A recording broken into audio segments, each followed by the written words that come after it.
Gulliver's Travels into Several Remote Nations of the World. By Jonathan Swift. The publisher to the reader. As given in the original edition. The author of these travels, Mr. Lemuel Gulliver, is my ancient and intimate friend. There is likewise some relation between us on the mother's side. About 3 years ago, Mr. Gulliver, growing weary of the concourse of curious people coming to him at his house in Redriff, made a small purchase of land, with a convenient house, near Newark, in Nottinghamshire, his native country, where he now lives retired, yet in good esteem among his neighbours. Although Mr. Gulliver was born in Nottinghamshire, where his father dwelt, yet I have heard him say his family came from Oxfordshire, to confirm which, I have observed in the churchyard at Banbury in that county, several tombs and monuments of the Gullivers. Before he quitted Redriff, he left the custody of the following papers in my hands, with the liberty to dispose of them as I should think fit. I have carefully perused them 3 times. The style is very plain and simple, and the only fault I find is, that the author, after the manner of travellers, is a little too circumstantial. There is an air of truth apparent through the whole, and indeed the author was so distinguished for his veracity, that it became a sort of proverb among his neighbours at Redriff, when any one affirmed a thing, to say, it was as true as if Mr. Gulliver had spoken it.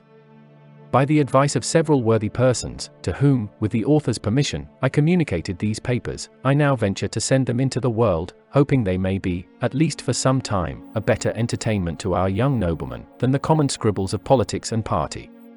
This volume would have been at least twice as large, if I had not made bold to strike out innumerable passages relating to the winds and tides, as well as to the variations and bearings in the several voyages, together with the minute descriptions of the management of the ship in storms, in the style of sailors, likewise the account of longitudes and latitudes, wherein I have reason to apprehend, that Mr. Gulliver may be a little dissatisfied.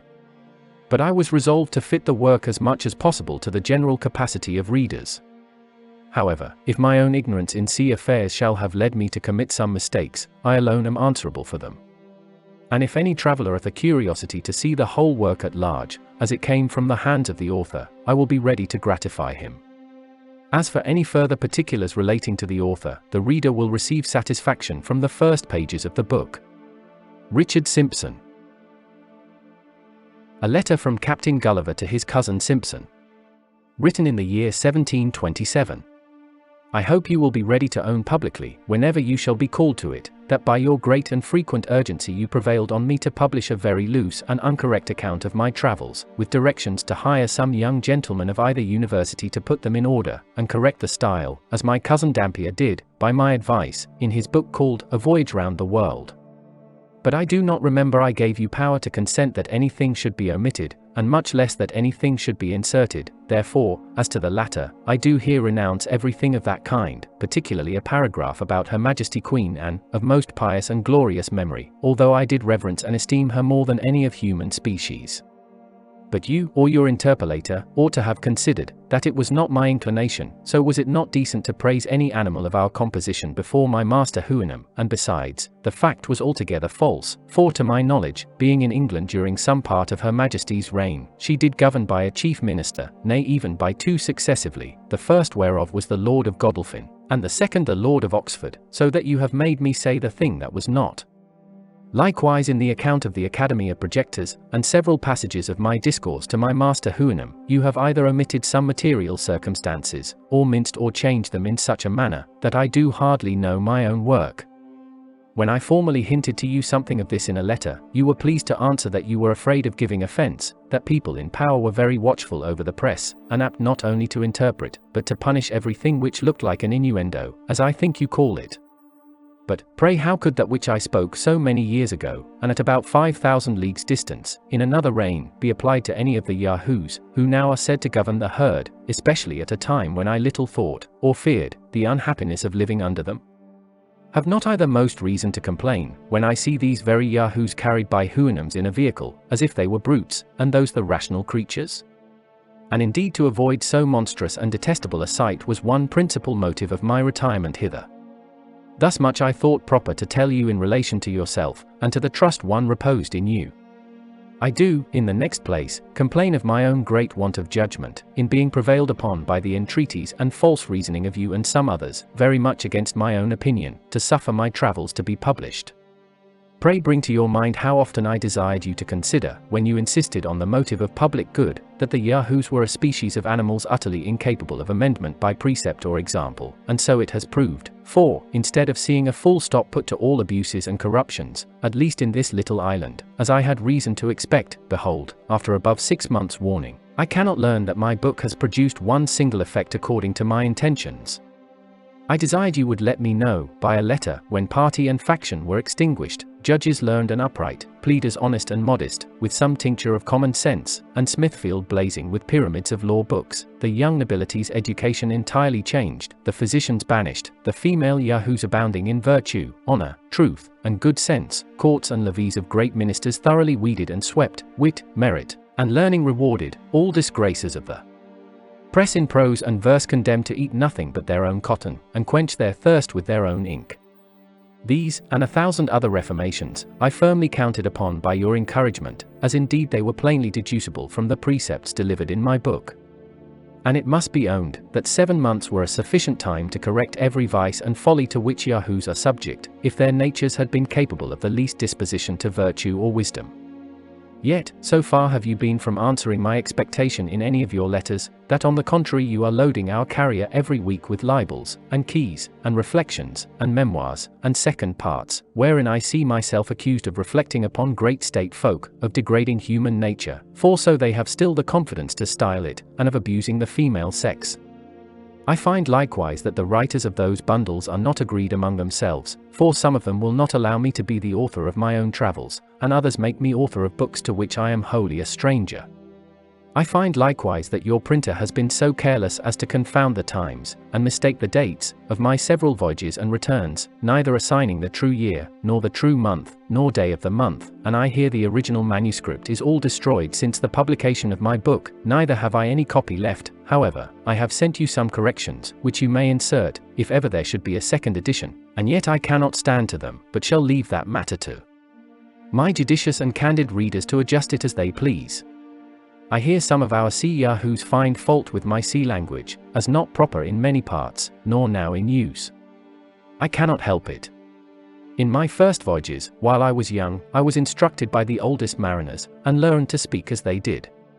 But I have since found that the sea Yahoos are apt, like the land ones, to become newfangled in their words, which the latter change every year, insomuch, as I remember upon each return to my own country their old dialect was so altered, that I could hardly understand the new.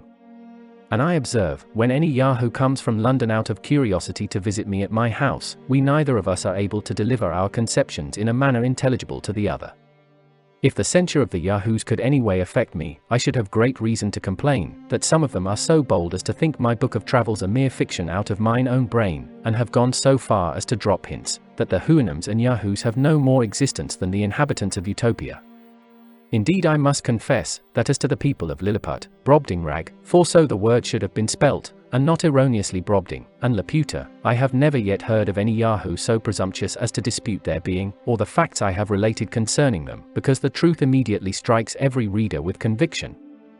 And is there less probability in my account of the Houyhnhnmlands or Yahoos, when it is manifest as to the latter, there are so many thousands even in this country, who only differ from their brother brutes in Houyhnhnmland, because they use a sort of jabber, and do not go naked? I wrote for their amendment, and not their approbation. The united praise of the whole race would be of less consequence to me, than the neighing of those 2 degenerate Houyhnhnmlands I keep in my stable, because from these, degenerate as they are, I still improve in some virtues without any mixture of vice. Do these miserable animals presume to think, that I am so degenerated as to defend my veracity? Yahoo as I am, it is well known through all Houyhnhnmland, that, by the instructions and example of my illustrious master, I was able in the compass of 2 years, although I confess with the utmost difficulty, to remove that infernal habit of lying, shuffling, deceiving, and equivocating, so deeply rooted in the very souls of all my species, especially the Europeans. I have other complaints to make upon this vexatious occasion, but I forbear troubling myself or you any further. I must freely confess, that since my last return, some corruptions of my Yahoo nature have revived in me by conversing with a few of your species, and particularly those of my own family, by an unavoidable necessity, else I should never have attempted so absurd a project as that of reforming the Yahoo race in this kingdom, but I have now done with all such visionary schemes for ever. April 2, 1727. Part 1. A Voyage to Lilliput. Chapter 1. The author gives some account of himself and family. His first inducements to travel. He is shipwrecked and swims for his life, gets safe on shore in the country of Lilliput, is made a prisoner, and carried up the country. My father had a small estate in Nottinghamshire. I was the third of 5 sons. He sent me to Emmanuel College in Cambridge at 14 years old, where I resided 3 years, and applied myself close to my studies, but the charge of maintaining me, although I had a very scanty allowance, being too great for a narrow fortune, I was bound apprentice to Mr. James Bates, an eminent surgeon in London, with whom I continued 4 years. My father now and then sending me small sums of money, I laid them out in learning navigation, and other parts of the mathematics, useful to those who intend to travel, as I always believed it would be, some time or other, my fortune to do. When I left Mr. Bates, I went down to my father, where, by the assistance of him and my uncle John, and some other relations, I got £40, and a promise of £30 a year to maintain me at Leiden. There I studied physic 2 years and 7 months, knowing it would be useful in long voyages. Soon after my return from Leiden, I was recommended by my good master, Mr. Bates, to be surgeon to the Swallow, Captain Abraham Pannell, commander, with whom I continued 3 years and a half, making a voyage or 2 into the Levant, and some other parts. When I came back I resolved to settle in London, to which Mr. Bates, my master, encouraged me, and by him I was recommended to several patients. I took part of a small house in the Old Jewry, and being advised to alter my condition, I married Mrs. Mary Burton, second daughter to Mr. Edmund Burton, hosier, in Newgate Street, with whom I received £400 for a portion. But my good master Bates dying in 2 years after, and I having few friends, my business began to fail, for my conscience would not suffer me to imitate the bad practice of too many among my brethren. Having therefore consulted with my wife, and some of my acquaintance, I determined to go again to sea.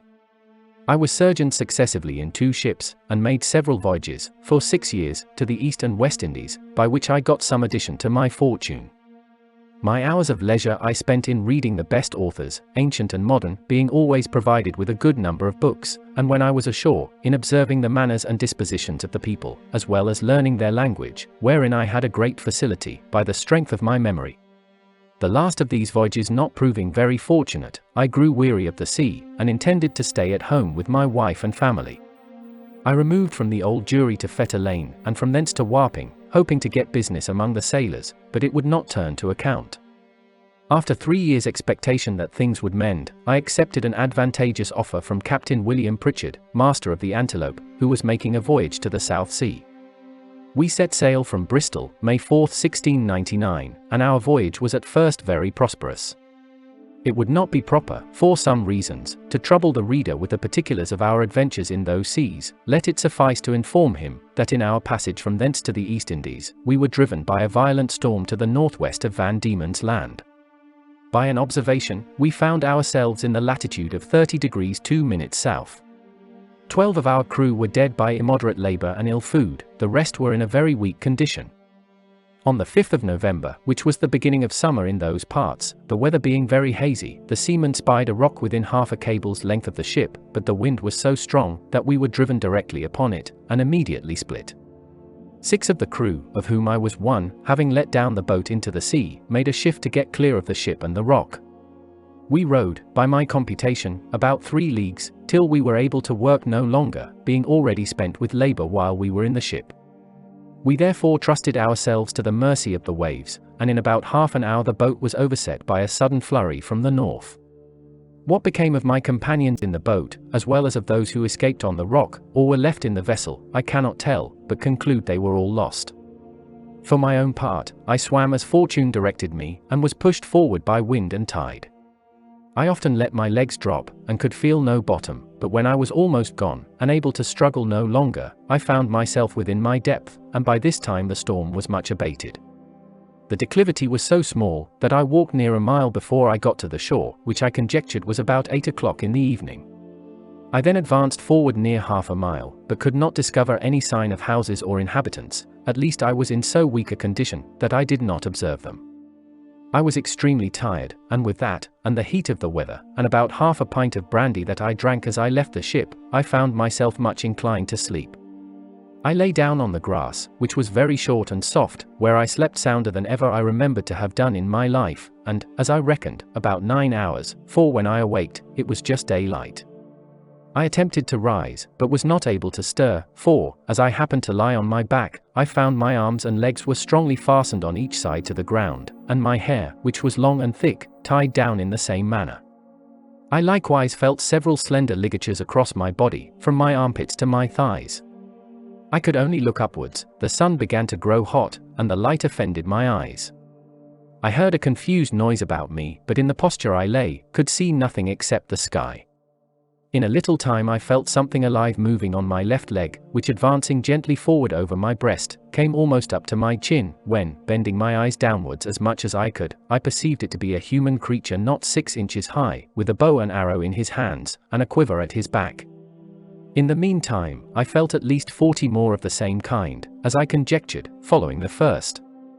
I was in the utmost astonishment, and roared so loud, that they all ran back in affright, and some of them, as I was afterwards told, were hurt with the falls they got by leaping from my sides upon the ground. However, they soon returned, and one of them, who ventured so far as to get a full sight of my face, lifting up his hands and eyes by way of admiration, cried out in a shrill but distinct voice, "Heckin' a deagull." The others repeated the same words several times, but then I knew not what they meant. I lay all this while, as the reader may believe, in great uneasiness. At length, struggling to get loose, I had the fortune to break the strings, and wrench out the pegs that fastened my left arm to the ground, for, by lifting it up to my face, I discovered the methods they had taken to bind me, and at the same time with a violent pull, which gave me excessive pain, I a little loosened the strings that tied down my hair on the left side, so that I was just able to turn my head about 2 inches. But the creatures ran off a second time, before I could seize them, whereupon there was a great shout in a very shrill accent, and after it ceased I heard one of them cry aloud Tolgo Phonak, when in an instant I felt above 100 arrows discharged on my left hand, which pricked me like so many needles, and besides, they shot another flight into the air, as we do bombs in Europe, whereof many, I suppose, fell on my body, though I felt them not, and some on my face, which I immediately covered with my left hand. When this shower of arrows was over, I fell a groaning with grief and pain, and then striving again to get loose, they discharged another volley larger than the first, and some of them attempted with spears to stick me in the sides, but by good luck I had on a buff jerkin, which they could not pierce. I thought it the most prudent method to lie still, and my design was to continue so till night, when, my left hand being already loose, I could easily free myself, and as for the inhabitants, I had reason to believe I might be a match for the greatest army they could bring against me, if they were all of the same size with him that I saw. But fortune disposed otherwise of me. When the people observed I was quiet, they discharged no more arrows, but, by the noise I heard, I knew their numbers increased, and about 4 yards from me, over against my right ear, I heard a knocking for above an hour, like that of people at work. When turning my head that way, as well as the pegs and strings would permit me, I saw a stage erected about 1.5 feet from the ground, capable of holding 4 of the inhabitants, with 2 or 3 ladders to mount it, from whence one of them, who seemed to be a person of quality, made me a long speech, whereof I understood not one syllable. But I should have mentioned, that before the principal person began his oration, he cried out 3 times, Langro di Hulsan, these words, and the former were afterwards repeated and explained to me, whereupon, immediately, about 50 of the inhabitants came and cut the strings that fastened the left side of my head, which gave me the liberty of turning it to the right, and of observing the person and gesture of him that was to speak. He appeared to be of a middle age, and taller than any of the other 3 who attended him, whereof one was a page that held up his train, and seemed to be somewhat longer than my middle finger, the other 2 stood one on each side to support him. He acted every part of an orator, and I could observe many periods of threatenings, and others of promises, pity, and kindness. I answered in a few words, but in the most submissive manner, lifting up my left hand, and both my eyes to the sun, as calling him for a witness, and being almost famished with hunger, having not eaten a morsel for some hours before I left the ship, I found the demands of nature so strong upon me, that I could not forbear showing my impatience, perhaps against the strict rules of decency, by putting my finger frequently to my mouth, to signify that I wanted food. The Hergo, for so they call a great lord, as I afterwards learnt, understood me very well. He descended from the stage, and commanded that several ladders should be applied to my sides, on which above 100 of the inhabitants mounted and walked towards my mouth, laden with baskets full of meat, which had been provided and sent thither by the king's orders, upon the first intelligence he received of me. I observed there was the flesh of several animals, but could not distinguish them by the taste. There were shoulders, legs, and loins, shaped like those of mutton, and very well dressed, but smaller than the wings of a lark. I ate them by 2 or 3 at a mouthful, and took 3 loaves at a time, about the bigness of musket bullets. They supplied me as fast as they could, showing 1,000 marks of wonder and astonishment at my bulk and appetite. I then made another sign, that I wanted drink. They found by my eating that a small quantity would not suffice me, and being a most ingenious people, they slung up, with great dexterity, one of their largest hogsheads, then rolled it towards my hand, and beat out the top. I drank it off at a draught, which I might well do, for it did not hold half a pint, and tasted like a small wine of Burgundy, but much more delicious. They brought me a second hogshead, which I drank in the same manner, and made signs for more, but they had none to give me. When I had performed these wonders, they shouted for joy, and danced upon my breast, repeating several times as they did at first, Houyhnhnmland. They made me a sign that I should throw down the 2 hogsheads, but first warning the people below to stand out of the way, crying aloud, Borak Mevela, and when they saw the vessels in the air, there was a universal shout of Houyhnhnmland. I confess I was often tempted, while they were passing backwards and forwards on my body, to seize 40 or 50 of the first that came in my reach, and dash them against the ground. But the remembrance of what I had felt, which probably might not be the worst they could do, and the promise of honor I made them, for so I interpreted my submissive behavior, soon drove out these imaginations. Besides, I now considered myself as bound by the laws of hospitality, to a people who had treated me with so much expense and magnificence. However, in my thoughts I could not sufficiently wonder at the intrepidity of these diminutive mortals, who durst venture to mount and walk upon my body, while one of my hands was at liberty, without trembling at the very sight of so prodigious a creature as I must appear to them.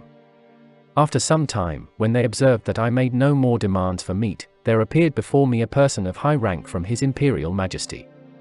His Excellency, having mounted on the small of my right leg, advanced forwards up to my face, with about a dozen of his retinue, and producing his credentials under the signet royal, which he applied close to my eyes, spoke about 10 minutes without any signs of anger, but with a kind of determinate resolution, often pointing forwards, which, as I afterwards found, was towards the capital city, about half a mile distant, whither it was agreed by His Majesty in council that I must be conveyed. I answered in few words, but to no purpose, and made a sign with my hand that was loose, putting it to the other, but over His Excellency's head for fear of hurting him or his train, and then to my own head and body, to signify that I desired my liberty. It appeared that he understood me well enough, for he shook his head by way of disapprobation, and held his hand in a posture to show that I must be carried as a prisoner. However, he made other signs to let me understand that I should have meat and drink enough, and very good treatment. Whereupon I once more thought of attempting to break my bonds, but again, when I felt the smart of their arrows upon my face and hands, which were all in blisters, and many of the darts still sticking in them, and observing likewise that the number of my enemies increased, I gave tokens to let them know that they might do with me what they pleased. Upon this, the Hergo and his train withdrew, with much civility and cheerful countenances. Soon after I heard a general shout, with frequent repetitions of the words Peplum Selan, and I felt great numbers of people on my left side relaxing the cords to such a degree, that I was able to turn upon my right, and to ease myself with making water, which I very plentifully did, to the great astonishment of the people, who, conjecturing by my motion what I was going to do, immediately opened to the right and left on that side, to avoid the torrent, which fell with such noise and violence from me. But before this, they had daubed my face and both my hands with a sort of ointment, very pleasant to the smell, which, in a few minutes, removed all the smart of their arrows. These circumstances, added to the refreshment I had received by their victuals and drink, which were very nourishing, disposed me to sleep. I slept about 8 hours, as I was afterwards assured, and it was no wonder, for the physicians, by the Emperor's order, had mingled a sleepy potion in the hogsheads of wine. It seems that upon the first moment I was discovered sleeping on the ground. After my landing, the Emperor had early notice of it by an express, and determined in council that I should be tied in the manner I have related, which was done in the night while I slept, that plenty of meat and drink should be sent to me, and a machine prepared to carry me to the capital city. This resolution perhaps may appear very bold and dangerous, and I am confident would not be imitated by any prince in Europe on the like occasion. However, in my opinion, it was extremely prudent, as well as generous, for, supposing these people had endeavored to kill me with their spears and arrows, while I was asleep, I should certainly have awaked with the first sense of smart, which might so far have roused my rage and strength, as to have enabled me to break the strings wherewith I was tied, after which, as they were not able to make resistance, so they could expect no mercy. These people are most excellent mathematicians, and arrived to a great perfection in mechanics, by the countenance and encouragement of the emperor, who is a renowned patron of learning. This prince has several machines fixed on wheels, for the carriage of trees and other great weights. He often builds his largest men of war, whereof some are 9 feet long, in the woods where the timber grows, and has them carried on these engines 300 or 400 yards to the sea. 500 carpenters and engineers were immediately set at work to prepare the greatest engine they had. It was a frame of wood raised 3 inches from the ground, about 7 feet long, and 4 wide, moving upon 22 wheels. The shout I heard was upon the arrival of this engine, which, it seems, set out in 4 hours after my landing. It was brought parallel to me, as I lay.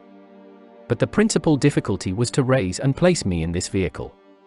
80 poles, each of 1 foot high, were erected for this purpose, and very strong cords, of the bigness of packthread, were fastened by hooks to many bandages, which the workmen had girt round my neck, my hands, my body, and my legs. 900 of the strongest men were employed to draw up these cords, by many pulleys fastened on the poles, and thus, in less than 3 hours, I was raised and slung into the engine, and there tied fast. All this I was told, for, while the operation was performing, I lay in a profound sleep, by the force of that soporiferous medicine infused into my liquor. 1,500 of the emperor's largest horses, each about 4 inches and a half high, were employed to draw me towards the metropolis, which, as I said, was half a mile distant. About 4 hours after we began our journey, I awaked by a very ridiculous accident, for the carriage being stopped a while, to adjust something that was out of order. 2 or 3 of the young natives had the curiosity to see how I looked when I was asleep. They climbed up into the engine, and advancing very softly to my face, one of them, an officer in the guards, put the sharp end of his half-pike a good way up into my left nostril, which tickled my nose like a straw, and made me sneeze violently, whereupon they stole off unperceived, and it was 3 weeks before I knew the cause of my waking so suddenly. We made a long march the remaining part of the day, and rested at night with 500 guards on each side of me, half with torches, and half with bows and arrows, ready to shoot me if I should offer to stir. The next morning at sunrise we continued our march, and arrived within 200 yards of the city gates about noon. The emperor, and all his court, came out to meet us, but his great officers would by no means suffer his majesty to endanger his person by mounting on my body. At the place where the carriage stopped there stood an ancient temple, esteemed to be the largest in the whole kingdom, which, having been polluted some years before by an unnatural murder, was, according to the zeal of those people, looked upon as profane, and therefore had been applied to common use, and all the ornaments and furniture carried away. In this edifice it was determined I should lodge. The great gate fronting to the north was about 4 feet high, and almost 2 feet wide, through which I could easily creep. On each side of the gate was a small window, not above 6 inches from the ground. Into that on the left side, the king's smith conveyed 411 chains, like those that hang to a lady's watch in Europe, and almost as large, which were locked to my left leg with 36 padlocks. Over against this temple, on the other side of the great highway, at 20 feet distance, there was a turret at least 5 feet high. Here the emperor ascended, with many principal lords of his court, to have an opportunity of viewing me, as I was told, for I could not see them. It was reckoned that above 100,000 inhabitants came out of the town upon the same errand, and, in spite of my guards, I believe there could not be fewer than 10,000 at several times, who mounted my body by the help of ladders. But a proclamation was soon issued, to forbid it upon pain of death. When the workmen found it was impossible for me to break loose, they cut all the strings that bound me, whereupon I rose up, with as melancholy a disposition as ever I had in my life. But the noise and astonishment of the people, at seeing me rise and walk, are not to be expressed. The chains that held my left leg were about 2 yards long, and gave me not only the liberty of walking backwards and forwards in a semicircle, but, being fixed within 4 inches of the gate, allowed me to creep in, and lie at my full length in the temple. Chapter 2. The Emperor of Lilliput, attended by several of the nobility, comes to see the author in his confinement. The Emperor's person and habit described. Learned men appointed to teach the author their language. He gains favor by his mild disposition. His pockets are searched, and his sword and pistols taken from him. When I found myself on my feet, I looked about me, and must confess I never beheld a more entertaining prospect. The country around appeared like a continued garden, and the enclosed fields, which were generally 40 feet square, resembled so many beds of flowers. These fields were intermingled with woods of half a stang, and the tallest trees, as I could judge, appeared to be 7 feet high. I viewed the town on my left hand, which looked like the painted scene of a city in a theatre. I had been for some hours extremely pressed by the necessities of nature, which was no wonder, it being almost 2 days since I had last disburdened myself. I was under great difficulties between urgency and shame. The best expedient I could think of was to creep into my house, which I accordingly did, and shutting the gate after me, I went as far as the length of my chain would suffer, and discharged my body of that uneasy load. But this was the only time I was ever guilty of so uncleanly an action, for which I cannot but hope the candid reader will give some allowance, after he has maturely and impartially considered my case, and the distress I was in. From this time my constant practice was, as soon as I rose, to perform that business in open air, at the full extent of my chain, and due care was taken every morning before company came, that the offensive matter should be carried off in wheelbarrows, by 2 servants appointed for that purpose. I would not have dwelt so long upon a circumstance that, perhaps, at first sight, may appear not very momentous, if I had not thought it necessary to justify my character, in point of cleanliness, to the world, which, I am told, some of my maligners have been pleased, upon this and other occasions, to call in question. When this adventure was at an end, I came back out of my house, having occasion for fresh air. The Emperor was already descended from the tower, and advancing on horseback towards me, which had like to have cost him dear, for the beast, though very well trained, yet wholly unused to such a sight, which appeared as if a mountain moved before him, reared up on its hinder feet, but that prince, who is an excellent horseman, kept his seat, till his attendants ran in, and held the bridle, while his majesty had time to dismount. When he alighted, he surveyed me round with great admiration, but kept beyond the length of my chain. He ordered his cooks and butlers, who were already prepared, to give me victuals and drink, which they pushed forward in a sort of vehicles upon wheels, till I could reach them. I took these vehicles and soon emptied them all. 20 of them were filled with meat, and 10 with liquor, each of the former afforded me 2 or 3 good mouthfuls, and I emptied the liquor of 10 vessels, which was contained in earthen vials, into one vehicle, drinking it off at a draught, and so I did with the rest. The Empress, and young princes of the blood of both sexes, attended by many ladies, sat at some distance in their chairs, but upon the accident that happened to the Emperor's horse, they alighted, and came near his person, which I am now going to describe. He is taller by almost the breadth of my nail, than any of his court, which alone is enough to strike an awe into the beholders. His features are strong and masculine, with an Austrian lip and arched nose, his complexion olive, his countenance erect, his body and limbs well proportioned, all his motions graceful, and his deportment majestic. He was then past his prime, being 28 years and 3/4 old, of which he had reigned about 7 in great felicity, and generally victorious. For the better convenience of beholding him, I lay on my side, so that my face was parallel to his, and he stood but 3 yards off. However, I have had him since many times in my hand, and therefore cannot be deceived in the description. His dress was very plain and simple, and the fashion of it between the Asiatic and the European, but he had on his head a light helmet of gold, adorned with jewels, and a plume on the crest. He held his sword drawn in his hand to defend himself, if I should happen to break loose. It was almost 3 inches long, the hilt and scabbard were gold enriched with diamonds. His voice was shrill, but very clear and articulate, and I could distinctly hear it when I stood up. The ladies and courtiers were all most magnificently clad, so that the spot they stood upon seemed to resemble a petticoat spread upon the ground, embroidered with figures of gold and silver. His Imperial Majesty spoke often to me, and I returned answers, but neither of us could understand a syllable. There were several of his priests and lawyers present, as I conjectured by their habits, who were commanded to address themselves to me, and I spoke to them in as many languages as I had the least smattering of, which were High and Low Dutch, Latin, French, Spanish, Italian, and lingua franca, but all to no purpose. After about 2 hours the court retired, and I was left with a strong guard, to prevent the impertinence, and probably the malice of the rabble, who were very impatient to crowd about me as near as they durst, and some of them had the impudence to shoot their arrows at me, as I sat on the ground by the door of my house, whereof one very narrowly missed my left eye.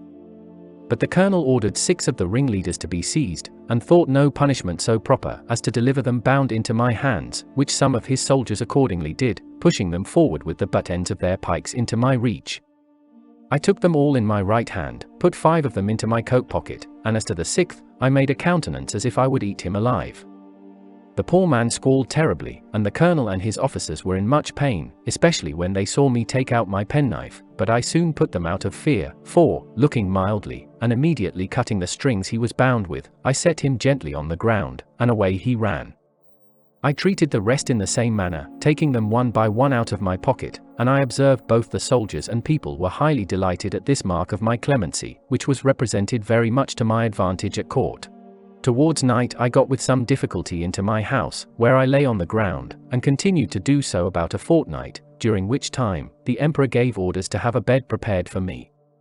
600 beds of the common measure were brought in carriages, and worked up in my house. 150 of their beds, sewn together, made up the breadth and length, and these were 4 double, which, however, kept me but very indifferently from the hardness of the floor, that was of smooth stone. By the same computation, they provided me with sheets, blankets, and coverlets, tolerable enough for one who had been so long inured to hardships. As the news of my arrival spread through the kingdom, it brought prodigious numbers of rich, idle, and curious people to see me, so that the villages were almost emptied, and great neglect of tillage and household affairs must have ensued, if his imperial majesty had not provided, by several proclamations and orders of state, against this inconveniency. He directed that those who had already beheld me should return home, and not presume to come within 50 yards of my house, without license from the court, whereby the secretaries of state got considerable fees. In the meantime the emperor held frequent councils, to debate what course should be taken with me, and I was afterwards assured by a particular friend, a person of great quality, who was as much in the secret as any, that the court was under many difficulties concerning me. They apprehended my breaking loose, that my diet would be very expensive, and might cause a famine. Sometimes they determined to starve me, or at least to shoot me in the face and hands with poisoned arrows, which would soon dispatch me, but again they considered, that the stench of so large a carcass might produce a plague in the metropolis, and probably spread through the whole kingdom. In the midst of these consultations, several officers of the army went to the door of the great council chamber, and 2 of them being admitted, gave an account of my behaviour to the 6 criminals above mentioned, which made so favourable an impression in the breast of his majesty and the whole board, in my behalf, that an imperial commission was issued out, obliging all the villages, 900 yards round the city, to deliver in every morning 6 beeves, 40 sheep, and other victuals for my sustenance, together with a proportionable quantity of bread, and wine, and other liquors, for the due payment of which, his majesty gave assignments upon his treasury, for this prince lives chiefly upon his own domains, seldom, except upon great occasions, raising any subsidies upon his subjects, who are bound to attend him in his wars at their own expense. An establishment was also made of 600 persons to be my domestics, who had board wages allowed for their maintenance, and tents built for them very conveniently on each side of my door. It was likewise ordered, that 300 tailors should make me a suit of clothes, after the fashion of the country, that 6 of his majesty's greatest scholars should be employed to instruct me in their language, and lastly, that the emperor's horses, and those of the nobility and troops of guards, should be frequently exercised in my sight, to accustom themselves to me. All these orders were duly put in execution, and in about 3 weeks I made a great progress in learning their language, during which time the emperor frequently honored me with his visits, and was pleased to assist my masters in teaching me. We began already to converse together in some sort, and the first words I learnt were to express my desire that he would please give me my liberty, which I every day repeated on my knees. His answer, as I could comprehend it, was, that this must be a work of time, not to be thought on without the advice of his council, and that first I must lumos kelmin peso desmar lon imposo, that is, swear a peace with him and his kingdom. However, that I should be used with all kindness. And he advised me to acquire, by my patience and discreet behaviour, the good opinion of himself and his subjects.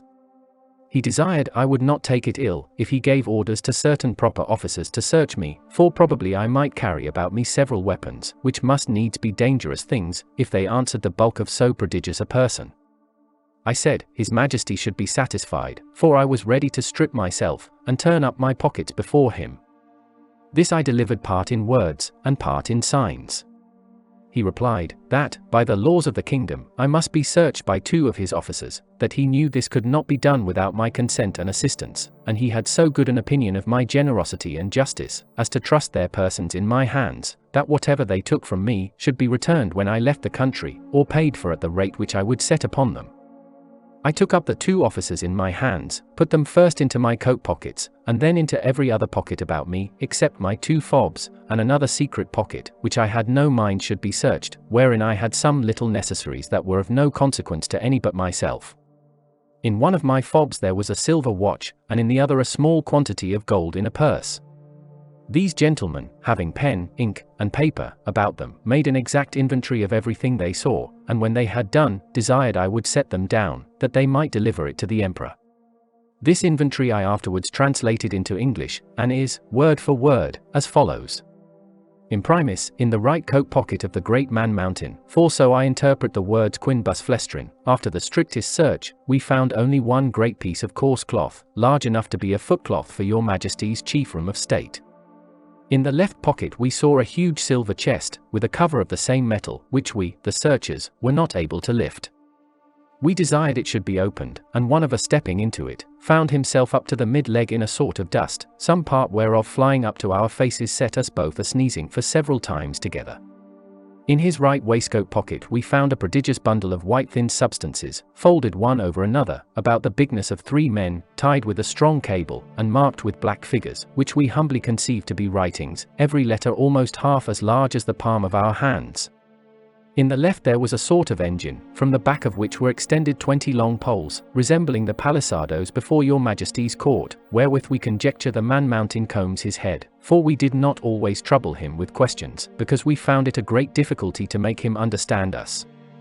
In the large pocket, on the right side of his middle cover, so I translate the word ranfulo, by which they meant my breeches, we saw a hollow pillar of iron, about the length of a man, fastened to a strong piece of timber larger than the pillar, and upon one side of the pillar, were huge pieces of iron sticking out, cut into strange figures, which we know not what to make of. In the left pocket, another engine of the same kind.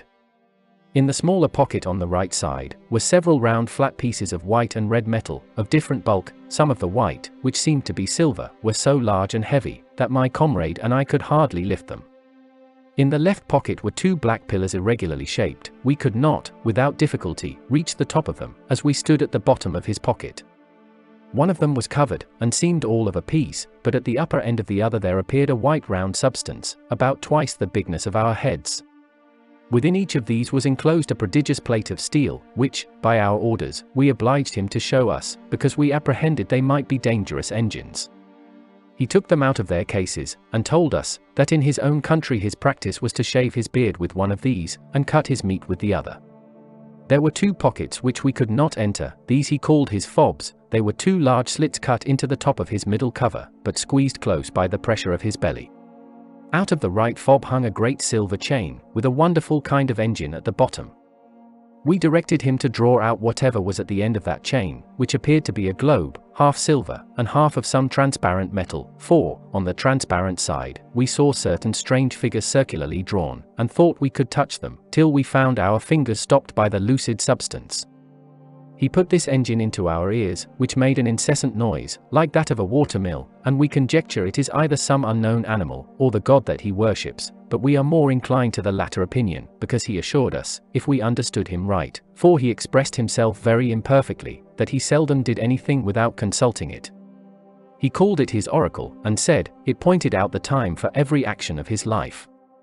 From the left fob he took out a net almost large enough for a fisherman, but contrived to open and shut like a purse, and served him for the same use. We found therein several massy pieces of yellow metal, which, if they be real gold, must be of immense value. Having thus, in obedience to your Majesty's commands, diligently searched all his pockets, we observed a girdle about his waist made of the hide of some prodigious animal, from which, on the left side, hung a sword of the length of 5 men, and on the right, a bag or pouch divided into 2 cells, each cell capable of holding 3 of your Majesty's subjects.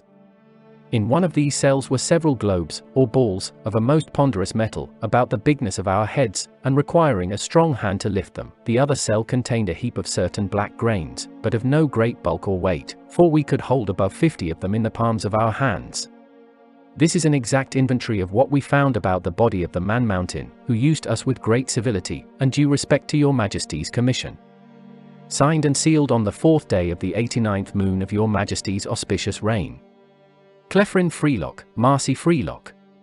When this inventory was read over to the Emperor, he directed me, although in very gentle terms, to deliver up the several particulars.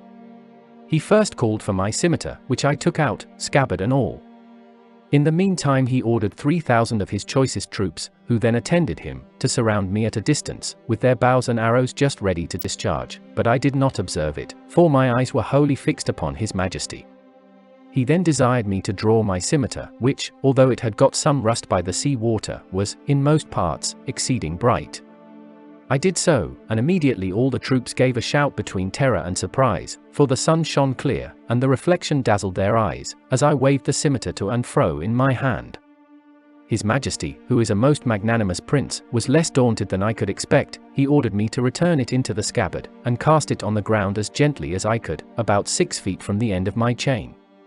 The next thing he demanded was one of the hollow iron pillars, by which he meant my pocket pistols. I drew it out, and at his desire, as well as I could, expressed to him the use of it, and charging it only with powder, which, by the closeness of my pouch, happened to escape wetting in the sea, an inconvenience against which all prudent mariners take special care to provide, I first cautioned the Emperor not to be afraid, and then I let it off in the air. The astonishment here was much greater than at the sight of my scimitar.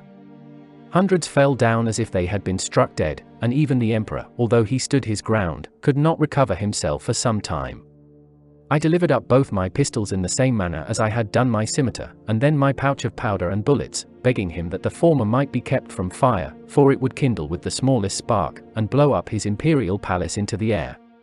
I likewise delivered up my watch, which the Emperor was very curious to see, and commanded 2 of his tallest yeomen of the guards to bear it on a pole upon their shoulders, as draymen in England do a barrel of ale. He was amazed at the continual noise it made, and the motion of the minute hand, which he could easily discern, for their sight is much more acute than ours. He asked the opinions of his learned men about it, which were various and remote, as the reader may well imagine without my repeating, although indeed I could not very perfectly understand them. I then gave up my silver and copper money, my purse, with 9 large pieces of gold, and some smaller ones, my knife and razor, my comb and silver snuff-box, my handkerchief and journal book. My scimitar, pistols, and pouch were conveyed in carriages to His Majesty's stores, but the rest of my goods were returned me. I had, as I before observed, one private pocket, which escaped their search, wherein there was a pair of spectacles, which I sometimes use for the weakness of my eyes, a pocket perspective, and some other little conveniences, which, being of no consequence to the Emperor, I did not think myself bound in honor to discover, and I apprehended they might be lost or spoiled if I ventured them out of my possession.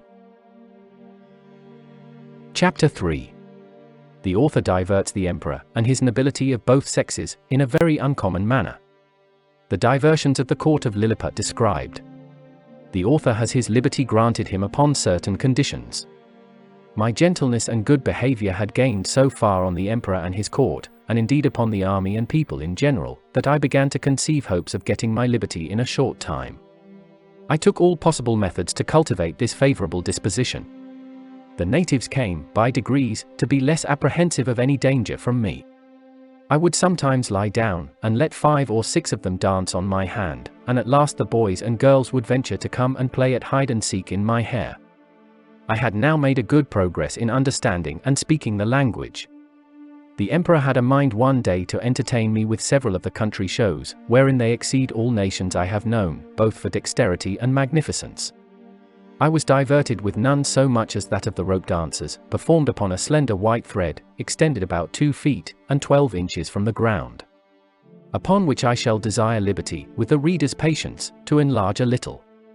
This diversion is only practiced by those persons who are candidates for great employments, and high favour at court. They are trained in this art from their youth, and are not always of noble birth, or liberal education. When a great office is vacant, either by death or disgrace, which often happens, 5 or 6 of those candidates petition the emperor to entertain his majesty and the court with a dance on the rope, and whoever jumps the highest, without falling, succeeds in the office. Very often the chief ministers themselves are commanded to show their skill, and to convince the emperor that they have not lost their faculty. Houyhnhnmland, the treasurer, is allowed to cut a caper on the straight rope, at least an inch higher than any other lord in the whole empire. I have seen him do the somerset several times together, upon a trencher fixed on a rope which is no thicker than a common packthread in England. My friend Reldresel, Principal Secretary for Private Affairs, is, in my opinion, if I am not partial, the second after the treasurer. The rest of the great officers are much upon a par. These diversions are often attended with fatal accidents, whereof great numbers are on record. I myself have seen 2 or 3 candidates break a limb. But the danger is much greater when the ministers themselves are commanded to show their dexterity, for, by contending to excel themselves and their fellows, they strain so far that there is hardly one of them who has not received a fall, and some of them 2 or 3. I was assured that, a year or 2 before my arrival, Houyhnhnmland would infallibly have broke his neck, if one of the king's cushions, that accidentally lay on the ground, had not weakened the force of his fall. There is likewise another diversion, which is only shown before the emperor and empress, and first minister, upon particular occasions. The emperor lays on the table 3 fine silken threads of 6 inches long, one is blue, the other red, and the third green. These threads are proposed as prizes for those persons whom the emperor has a mind to distinguish by a peculiar mark of his favor. The ceremony is performed in His Majesty's great chamber of state, where the candidates are to undergo a trial of dexterity very different from the former, and such as I have not observed the least resemblance of in any other country of the New or Old World. The emperor holds a stick in his hands, both ends parallel to the horizon, while the candidates advancing, one by one, sometimes leap over the stick, sometimes creep under it, backward and forward, several times, according as the stick is advanced or depressed. Sometimes the emperor holds one end of the stick, and his first minister the other, sometimes the minister has it entirely to himself. Whoever performs his part with most agility, and holds out the longest in leaping and creeping, is rewarded with the blue-colored silk, the red is given to the next, and the green to the third, which they all wear girt twice round about the middle, and you see few great persons about this court who are not adorned with one of these girdles. The horses of the army, and those of the royal stables, having been daily led before me, were no longer shy, but would come up to my very feet without starting. The riders would leap them over my hand, as I held it on the ground, and one of the emperor's huntsmen, upon a large courser, took my foot, shoe and all, which was indeed a prodigious leap. I had the good fortune to divert the emperor one day after a very extraordinary manner. I desired he would order several sticks of 2 feet high, and the thickness of an ordinary cane, to be brought me, whereupon His Majesty commanded the master of his woods to give directions accordingly, and the next morning 6 woodmen arrived with as many carriages, drawn by 8 horses to each. I took 9 of these sticks, and fixing them firmly in the ground in a quadrangular figure, 2 feet and a half square, I took 4 other sticks, and tied them parallel at each corner, about 2 feet from the ground. Then I fastened my handkerchief to the 9 sticks that stood erect, and extended it on all sides, till it was tight as the top of a drum, and the 4 parallel sticks, rising about 5 inches higher than the handkerchief, served as ledges on each side. When I had finished my work, I desired the emperor to let a troop of his best horses, 24 in number, come and exercise upon this plain. His Majesty approved of the proposal, and I took them up, one by one, in my hands, ready mounted and armed, with the proper officers to exercise them. As soon as they got into order, they divided into 2 parties, performed mock skirmishes, discharged blunt arrows, drew their swords, fled and pursued, attacked and retired, and in short discovered the best military discipline I ever beheld. The parallel stick secured them and their horses from falling over the stage, and the emperor was so much delighted, that he ordered this entertainment to be repeated several days, and once was pleased to be lifted up and give the word of command, and with great difficulty persuaded even the empress herself to let me hold her in her close chair within 2 yards of the stage, when she was able to take a full view of the whole performance. It was my good fortune that no ill accident happened in these entertainments. Only once a fiery horse, that belonged to one of the captains, pawing with his hoof, struck a hole in my handkerchief, and his foot slipping, he overthrew his rider and himself, but I immediately relieved them both, and covering the hole with one hand, I set down the troop with the other, in the same manner as I took them up. The horse that fell was strained in the left shoulder, but the rider got no hurt, and I repaired my handkerchief as well as I could. However, I would not trust to the strength of it any more in such dangerous enterprises. About 2 or 3 days before I was set at liberty, as I was entertaining the court with this kind of feat, there arrived an express to inform His Majesty that some of his subjects, riding near the place where I was first taken up, had seen a great black substance lying on the around, very oddly shaped, extending its edges round, as wide as His Majesty's bedchamber, and rising up in the middle as high as a man, that it was no living creature, as they at first apprehended, for it lay on the grass without motion, and some of them had walked round it several times, that, by mounting upon each other's shoulders, they had got to the top, which was flat and even, and, stamping upon it, they found that it was hollow within, that they humbly conceived it might be something belonging to the Man Mountain, and if His Majesty pleased, they would undertake to bring it with only 5 horses. I presently knew what they meant, and was glad at heart to receive this intelligence. It seems, upon my first reaching the shore after our shipwreck, I was in such confusion, that before I came to the place where I went to sleep, my hat, which I had fastened with a string to my head while I was rowing, and had stuck on all the time I was swimming, fell off after I came to land, the string, as I conjecture, breaking by some accident, which I never observed, but thought my hat had been lost at sea. I entreated His Imperial Majesty to give orders it might be brought to me as soon as possible, describing to him the use and the nature of it, and the next day the wagoners arrived with it, but not in a very good condition. They had bored 2 holes in the brim, within 1.5 inches of the edge, and fastened 2 hooks in the holes. These hooks were tied by a long cord to the harness, and thus my hat was dragged along for above half an English mile, but, the ground in that country being extremely smooth and level, it received less damage than I expected. 2 days after this adventure, the Emperor, having ordered that part of his army which quarters in and about his metropolis, to be in readiness, took a fancy of diverting himself in a very singular manner. He desired I would stand like a colossus, with my legs as far asunder as I conveniently could. He then commanded his general, who was an old experienced leader, and a great patron of mine, to draw up the troops in close order, and march them under me, the foot by 24 abreast, and the horse by 16, with drums beating, colours flying, and pikes advanced. This body consisted of 3,000 foot, and 1,000 horse. His Majesty gave orders, upon pain of death, that every soldier in his march should observe the strictest decency with regard to my person, which however could not prevent some of the younger officers from turning up their eyes as they passed under me, and, to confess the truth, my breeches were at that time in so ill a condition, that they afforded some opportunities for laughter and admiration. I had sent so many memorials and petitions for my liberty, that His Majesty at length mentioned the matter, first in the cabinet, and then in a full council, where it was opposed by none, except Skyresh Bolgalam, who was pleased, without any provocation, to be my mortal enemy. But it was carried against him by the whole board, and confirmed by the Emperor. That minister was Galbet, or Admiral of the realm, very much in his master's confidence, and a person well versed in affairs, but of a morose and sour complexion. However, he was at length persuaded to comply, but prevailed that the articles and conditions upon which I should be set free, and to which I must swear, should be drawn up by himself. These articles were brought to me by Skyresh Bolgalam in person, attended by 2 under-secretaries, and several persons of distinction. After they were read, I was demanded to swear to the performance of them, first in the manner of my own country, and afterwards in the method prescribed by their laws, which was, to hold my right foot in my left hand, and to place the middle finger of my right hand on the crown of my head, and my thumb on the tip of my right ear. But because the reader may be curious to have some idea of the style and manner of expression peculiar to that people, as well as to know the article upon which I recovered my liberty, I have made a translation of the whole instrument, word for word, as near as I was able, which I here offer to the public. Golbasto Momarum Evlane Gerdilo Shifin Mulli ul Ligu, most mighty Emperor of Lilliput, delight and terror of the universe, whose dominions extend 5,000 blustrugs, about 12 miles in circumference, to the extremities of the globe, monarch of all monarchs, taller than the sons of men, whose feet press down to the center, and whose head strikes against the sun, at whose nod the princes of the earth shake their knees, pleasant as the spring, comfortable as the summer, fruitful as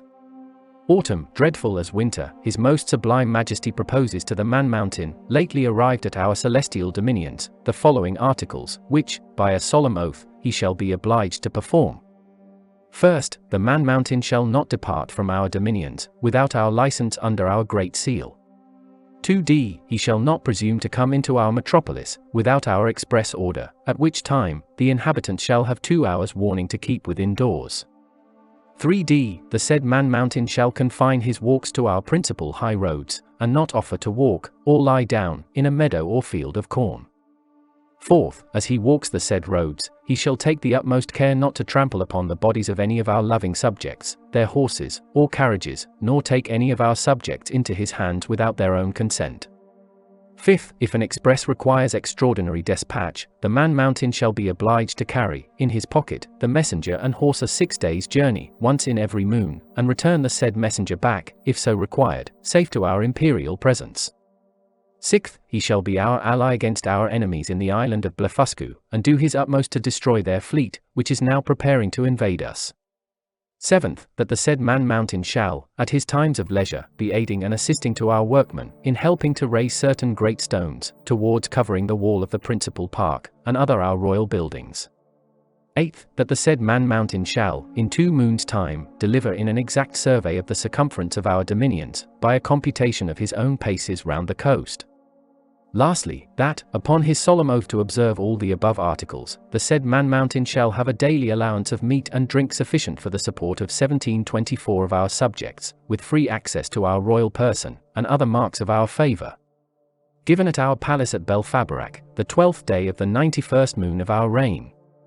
I swore and subscribed to these articles with great cheerfulness and content, although some of them were not so honourable as I could have wished, which proceeded wholly from the malice of Skyresh Bolgalam, the High Admiral, whereupon my chains were immediately unlocked, and I was at full liberty. The Emperor himself, in person, did me the honour to be by at the whole ceremony. I made my acknowledgments by prostrating myself at His Majesty's feet, but he commanded me to rise, and after many gracious expressions, which, to avoid the censure of vanity, I shall not repeat, he added, that he hoped I should prove a useful servant, and well deserve all the favours he had already conferred upon me, or might do for the future. The reader may please to observe, that, in the last article of the recovery of my liberty, the Emperor stipulates to allow me a quantity of meat and drink sufficient for the support of 1724 Lilliputians. Some time after, asking a friend at court how they came to fix on that determinate number, he told me that His Majesty's mathematicians, having taken the height of my body by the help of a quadrant, and finding it to exceed theirs in the proportion of 12 to 1, they concluded from the similarity of their bodies, that mine must contain at least 1724 of theirs, and consequently would require as much food as was necessary to support that number of Lilliputians.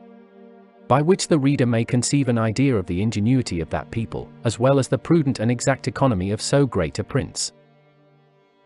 Chapter 4. Mildendo, the metropolis of Lilliput, described, together with the Emperor's palace. A conversation between the author and a principal secretary, concerning the affairs of that empire. The author's offers to serve the Emperor in his wars.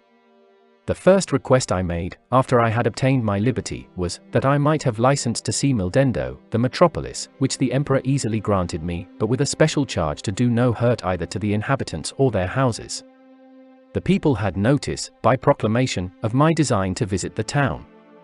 The wall which encompassed it is 2 feet and a half high, and at least 11 inches broad, so that a coach and horses may be driven very safely round it, and it is flanked with strong towers at 10 feet distance.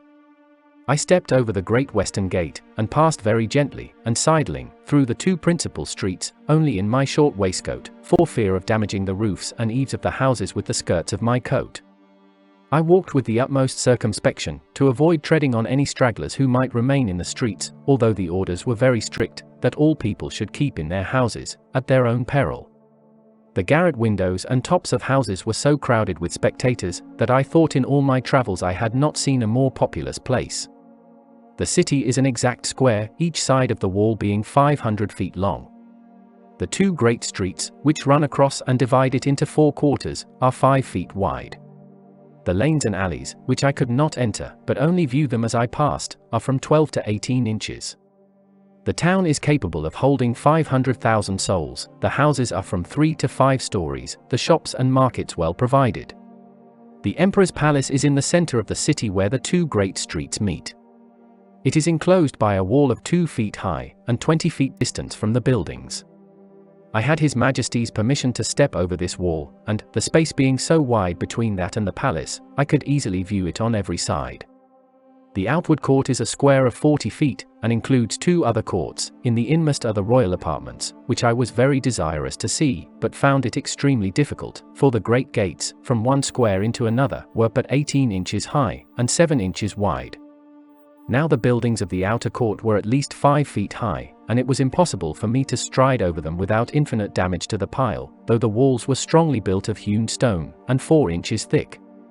At the same time the emperor had a great desire that I should see the magnificence of his palace, but this I was not able to do till 3 days after, which I spent in cutting down with my knife some of the largest trees in the royal park, about 100 yards distant from the city. Of these trees I made 2 stools, each about 3 feet high, and strong enough to bear my weight. The people having received notice a second time, I went again through the city to the palace with my 2 stools in my hands. When I came to the side of the outer court, I stood upon one stool, and took the other in my hand. This I lifted over the roof, and gently set it down on the space between the first and second court, which was 8 feet wide. I then stepped over the building very conveniently from one stool to the other, and drew up the first after me with a hooked stick. By this contrivance I got into the inmost court, and, lying down upon my side, I applied my face to the windows of the middle stories, which were left open on purpose, and discovered the most splendid apartments that can be imagined. There I saw the empress and the young princes, in their several lodgings, with their chief attendants about them.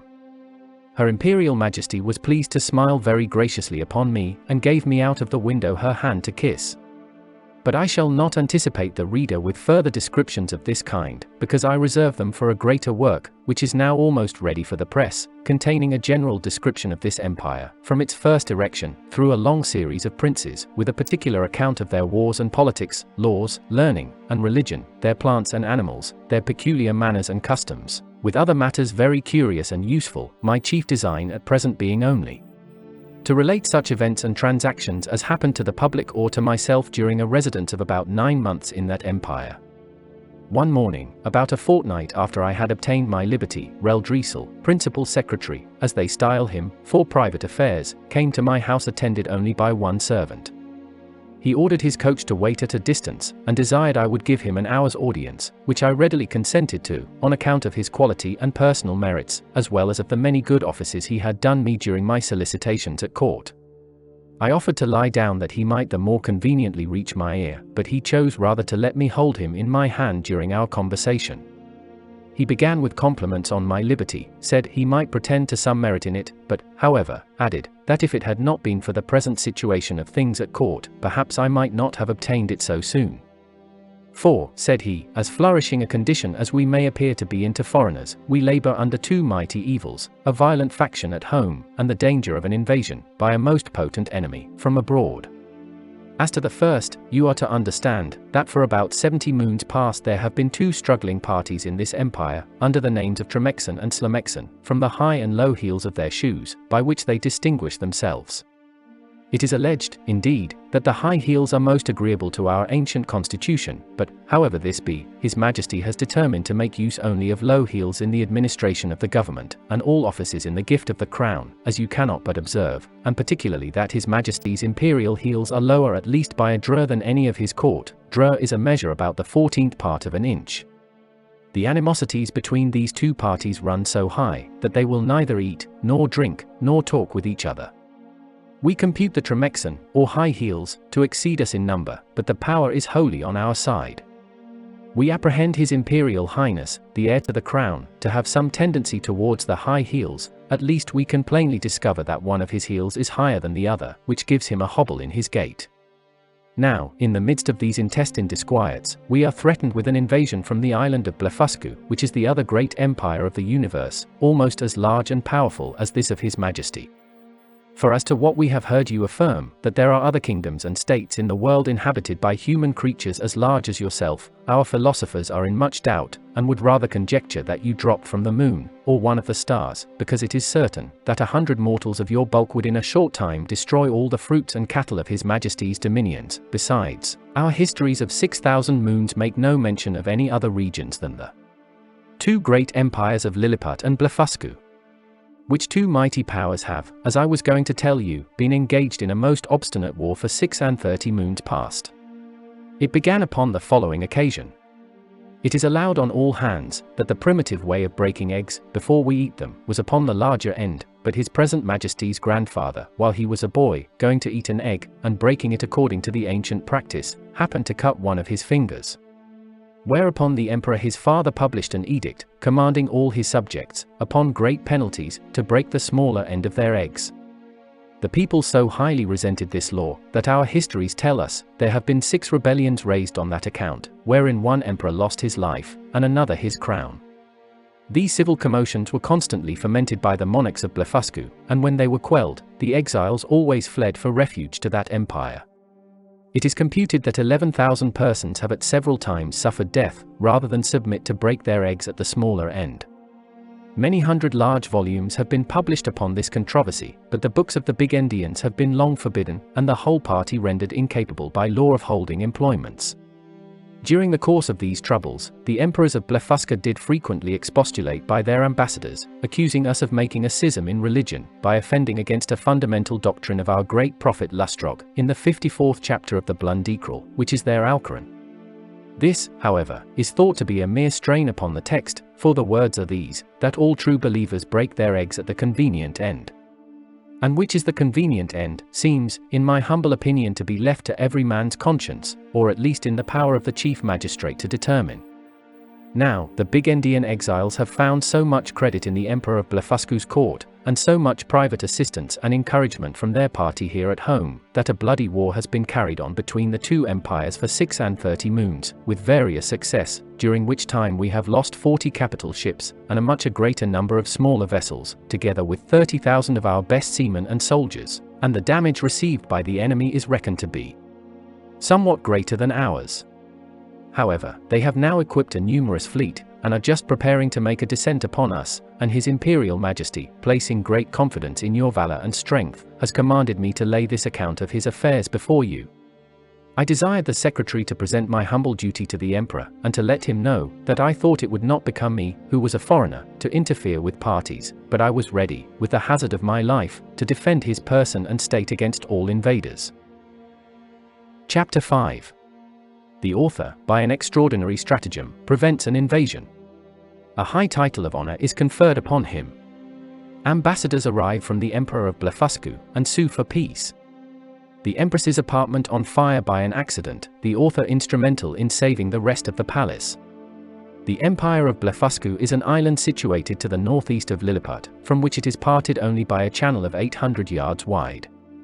I had not yet seen it, and upon this notice of an intended invasion, I avoided appearing on that side of the coast, for fear of being discovered by some of the enemy's ships, who had received no intelligence of me, all intercourse between the two empires having been strictly forbidden during the war, upon pain of death, and an embargo laid by our emperor upon all vessels whatsoever. I communicated to His Majesty a project I had formed of seizing the enemy's whole fleet, which, as our scouts assured us, lay at anchor in the harbour, ready to sail with the first fair wind. I consulted the most experienced seamen upon the depth of the channel, which they had often plumbed, who told me, that in the middle, at high water, it was 70 glumgluffs deep, which is about 6 feet of European measure, and the rest of it 50 glumgluffs at most. I walked towards the northeast coast, over against Blefuscu, where, lying down behind a hillock, I took out my small perspective glass, and viewed the enemy's fleet at anchor, consisting of about 50 men of war, and a great number of transports. I then came back to my house, and gave orders, for which I had a warrant, for a great quantity of the strongest cable and bars of iron. The cable was about as thick as packthread, and the bars of the length and size of a knitting needle. I trebled the cable to make it stronger, and for the same reason I twisted 3 of the iron bars together, bending the extremities into a hook. Having thus fixed 50 hooks to as many cables, I went back to the northeast coast, and putting off my coat, shoes, and stockings, walked into the sea, in my leathern jerkin, about half an hour before high water. I waded with what haste I could, and swam in the middle about 30 yards, till I felt ground. I arrived at the fleet in less than half an hour. The enemy was so frightened when they saw me, that they leaped out of their ships, and swam to shore, where there could not be fewer than 30,000 souls. I then took my tackling, and, fastening a hook to the hole at the prow of each, I tied all the cords together at the end. While I was thus employed, the enemy discharged several thousand arrows, many of which stuck in my hands and face, and, beside the excessive smart, gave me much disturbance in my work. My greatest apprehension was for my eyes, which I should have infallibly lost, if I had not suddenly thought of an expedient. I kept, among other little necessaries, a pair of spectacles in a private pocket, which, as I observed before, had escaped the Emperor's searchers.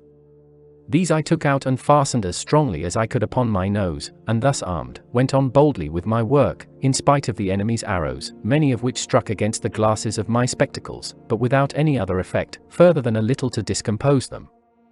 I had now fastened all the hooks, and, taking the knot in my hand, began to pull, but not a ship would stir, for they were all too fast held by their anchors, so that the boldest part of my enterprise remained. I therefore let go the cord, and leaving the hooks fixed to the ships, I resolutely cut with my knife the cables that fastened the anchors, receiving about 200 shots in my face and hands. Then I took up the knotted end of the cables, to which my hooks were tied, and with great ease drew 50 of the enemy's largest men of war after me. The Blefuscudians, who had not the least imagination of what I intended, were at first confounded with astonishment. They had seen me cut the cables, and thought my design was only to let the ships run adrift or fall foul on each other, but when they perceived the whole fleet moving in order, and saw me pulling at the end, they set up such a scream of grief and despair as it is almost impossible to describe or conceive. When I had got out of danger, I stopped a while to pick out the arrows that stuck in my hands and face, and rubbed on some of the same ointment that was given me at my first arrival, as I have formerly mentioned. I then took off my spectacles, and waiting about an hour, till the tide was a little fallen, I waded through the middle with my cargo, and arrived safe at the royal port of Lilliput. The Emperor and his whole court stood on the shore, expecting the issue of this great adventure. They saw the ships move forward in a large half-moon, but could not discern me, who was up to my breast in water. When I advanced to the middle of the channel, they were yet more in pain, because I was under water to my neck.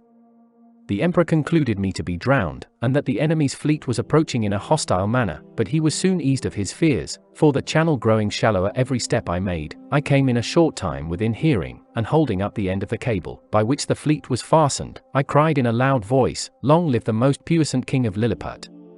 This great prince received me at my landing with all possible encomiums, and created me a nardac upon the spot, which is the highest title of honor among them. His Majesty desired I would take some other opportunity of bringing all the rest of his enemy's ships into his ports. And so unmeasurable is the ambition of princes, that he seemed to think of nothing less than reducing the whole Empire of Blefuscu into a province, and governing it, by a viceroy, of destroying the big Indian exiles, and compelling that people to break the smaller end of their eggs, by which he would remain the sole monarch of the whole world. But I endeavored to divert him from this design, by many arguments drawn from the topics of policy as well as justice, and I plainly protested, that I would never be an instrument of bringing a free and brave people into slavery. And, when the matter was debated in council, the wisest part of the ministry were of my opinion. This open bold declaration of mine was so opposite to the schemes and politics of His Imperial Majesty, that he could never forgive me. He mentioned it in a very artful manner at council, where I was told that some of the wisest appeared, at least by their silence, to be of my opinion, but others, who were my secret enemies, could not forbear some expressions which, by a side wind, reflected on me. And from this time began an intrigue between His Majesty and a junto of ministers, maliciously bent against me, which broke out in less than 2 months, and had like to have ended in my utter destruction. Of so little weight are the greatest services to princes, when put into the balance with a refusal to gratify their passions. About 3 weeks after this exploit, there arrived a solemn embassy from Blefuscu, with humble offers of a peace, which was soon concluded, upon conditions very advantageous to our emperor, wherewith I shall not trouble the reader. There were 6 ambassadors, with a train of about 500 persons, and their entry was very magnificent, suitable to the grandeur of their master, and the importance of their business.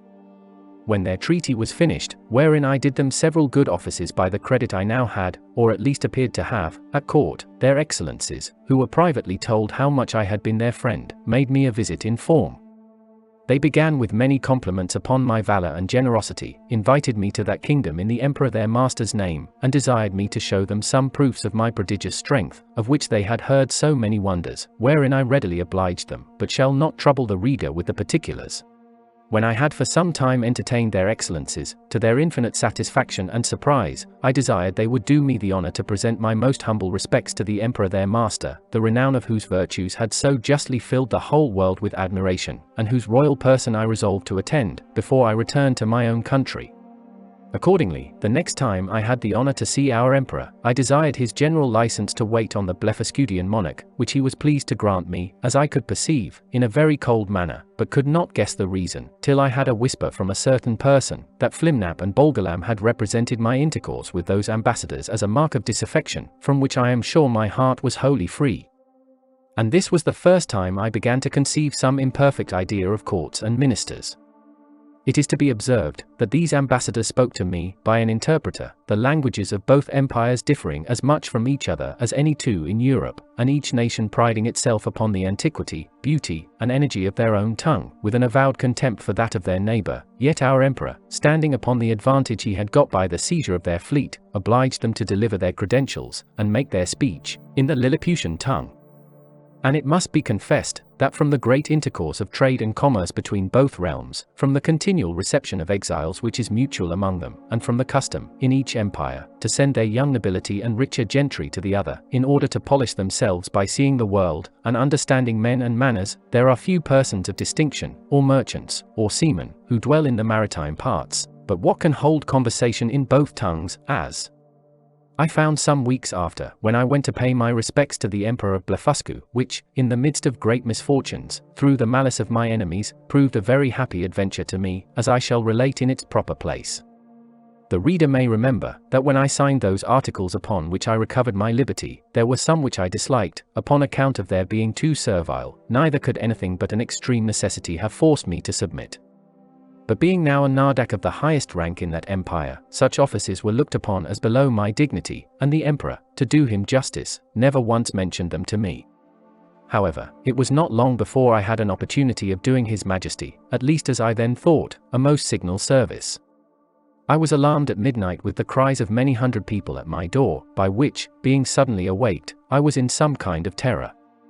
I heard the word burglam repeated incessantly. Several of the emperor's court, making their way through the crowd, entreated me to come immediately to the palace, where her imperial majesty's apartment was on fire, by the carelessness of a maid of honor, who fell asleep while she was reading a romance. I got up in an instant, and orders being given to clear the way before me, and it being likewise a moonshine night, I made a shift to get to the palace without trampling on any of the people. I found they had already applied ladders to the walls of the apartment, and were well provided with buckets, but the water was at some distance. These buckets were about the size of large thimbles, and the poor people supplied me with them as fast as they could, but the flame was so violent that they did little good. I might easily have stifled it with my coat, which I unfortunately left behind me for haste, and came away only in my leathern jerkin. The case seemed wholly desperate and deplorable, and this magnificent palace would have infallibly been burnt down to the ground, if, by a presence of mind unusual to me, I had not suddenly thought of an expedient. I had, the evening before, drunk plentifully of a most delicious wine called Glimmergrim. The Blefuscudians called it Flunek, but ours is esteemed the better sort, which is very diuretic. By the luckiest chance in the world, I had not discharged myself of any part of it. The heat I had contracted by coming very near the flames, and by laboring to quench them, made the wine begin to operate by urine, which I voided in such a quantity, and applied so well to the proper places, that in 3 minutes the fire was wholly extinguished, and the rest of that noble pile, which had cost so many ages in erecting, preserved from destruction. It was now daylight, and I returned to my house without waiting to congratulate with the emperor, because, although I had done a very eminent piece of service, yet I could not tell how his majesty might resent the manner by which I had performed it, for, by the fundamental laws of the realm, it is capital in any person, of what quality soever, to make water within the precincts of the palace. But I was a little comforted by a message from his majesty, that he would give orders to the grand justiciary for passing my pardon in form, which, however, I could not obtain, and I was privately assured, that the empress, conceiving the greatest abhorrence of what I had done, removed to the most distant side of the court, firmly resolved that those buildings should never be repaired for her use, and, in the presence of her chief confidence, could not forbear vowing revenge. Chapter 6.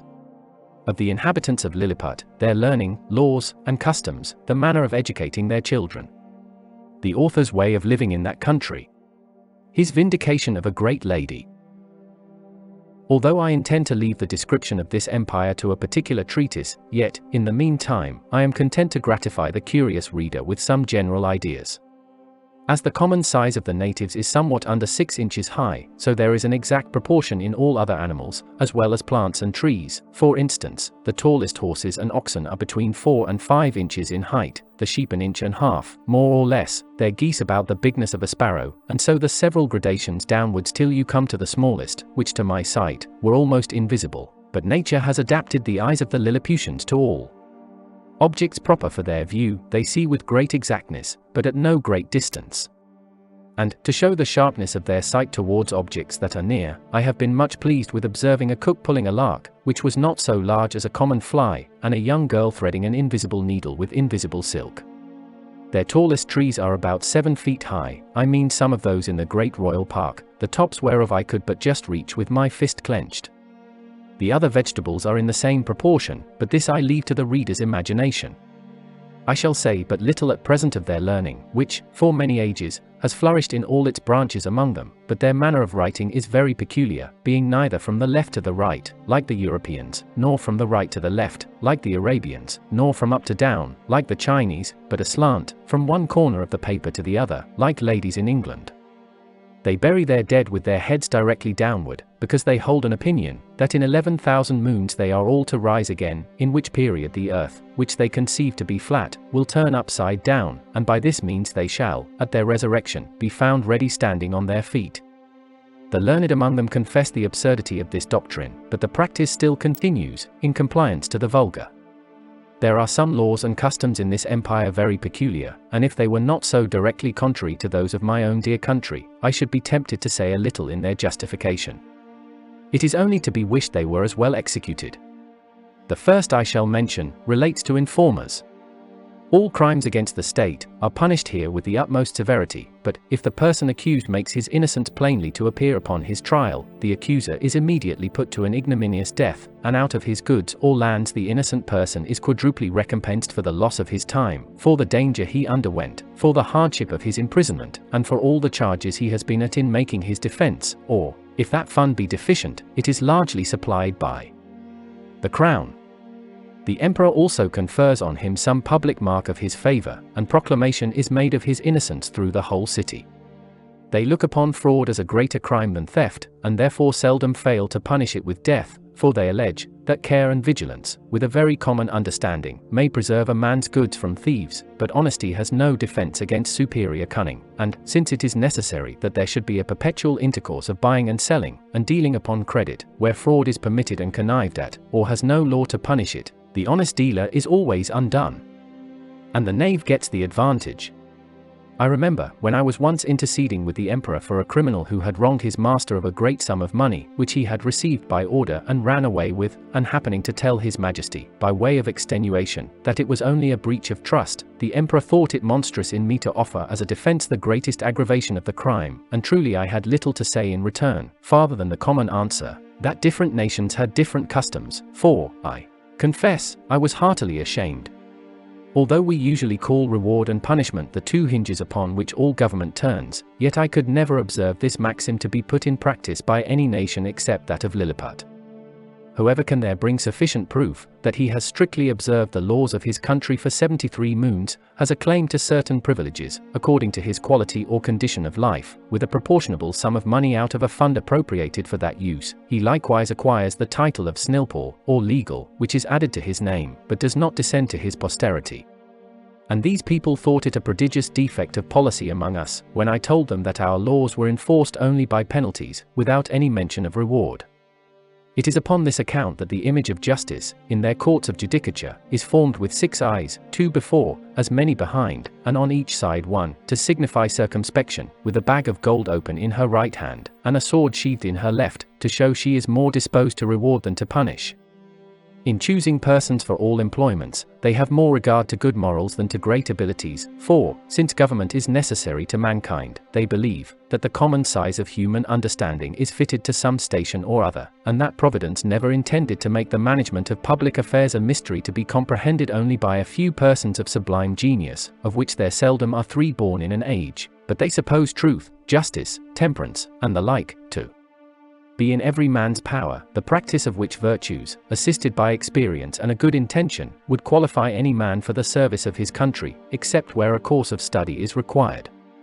But they thought the want of moral virtues was so far from being supplied by superior endowments of the mind, that employments could never be put into such dangerous hands as those of persons so qualified, and, at least, that the mistakes committed by ignorance, in a virtuous disposition, would never be of such fatal consequence to the public weal, as the practices of a man, whose inclinations led him to be corrupt, and who had great abilities to manage, to multiply, and defend his corruptions.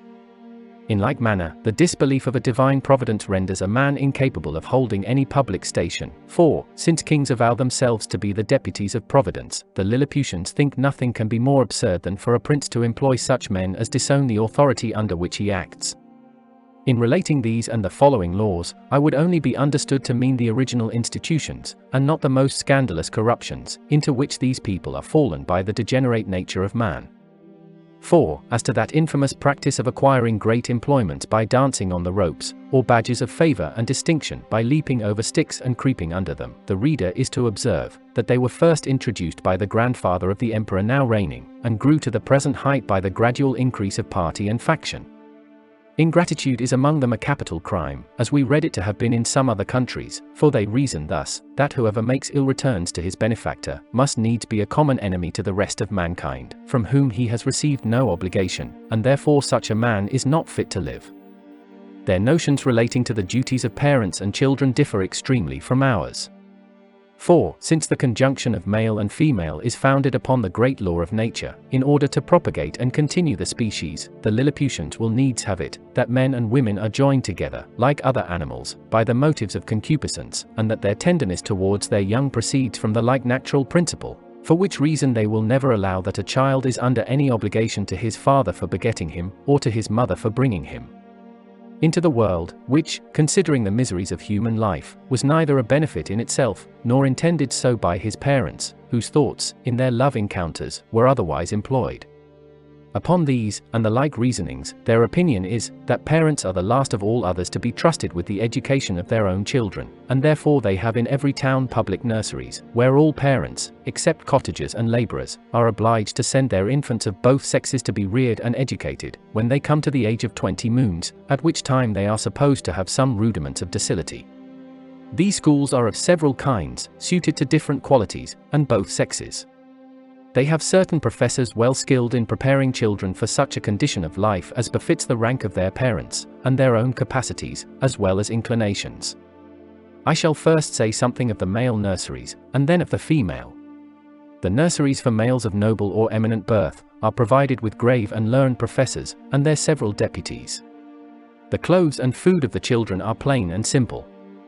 They are bred up in the principles of honor, justice, courage, modesty, clemency, religion, and love of their country. They are always employed in some business, except in the times of eating and sleeping, which are very short, and 2 hours for diversions consisting of bodily exercises.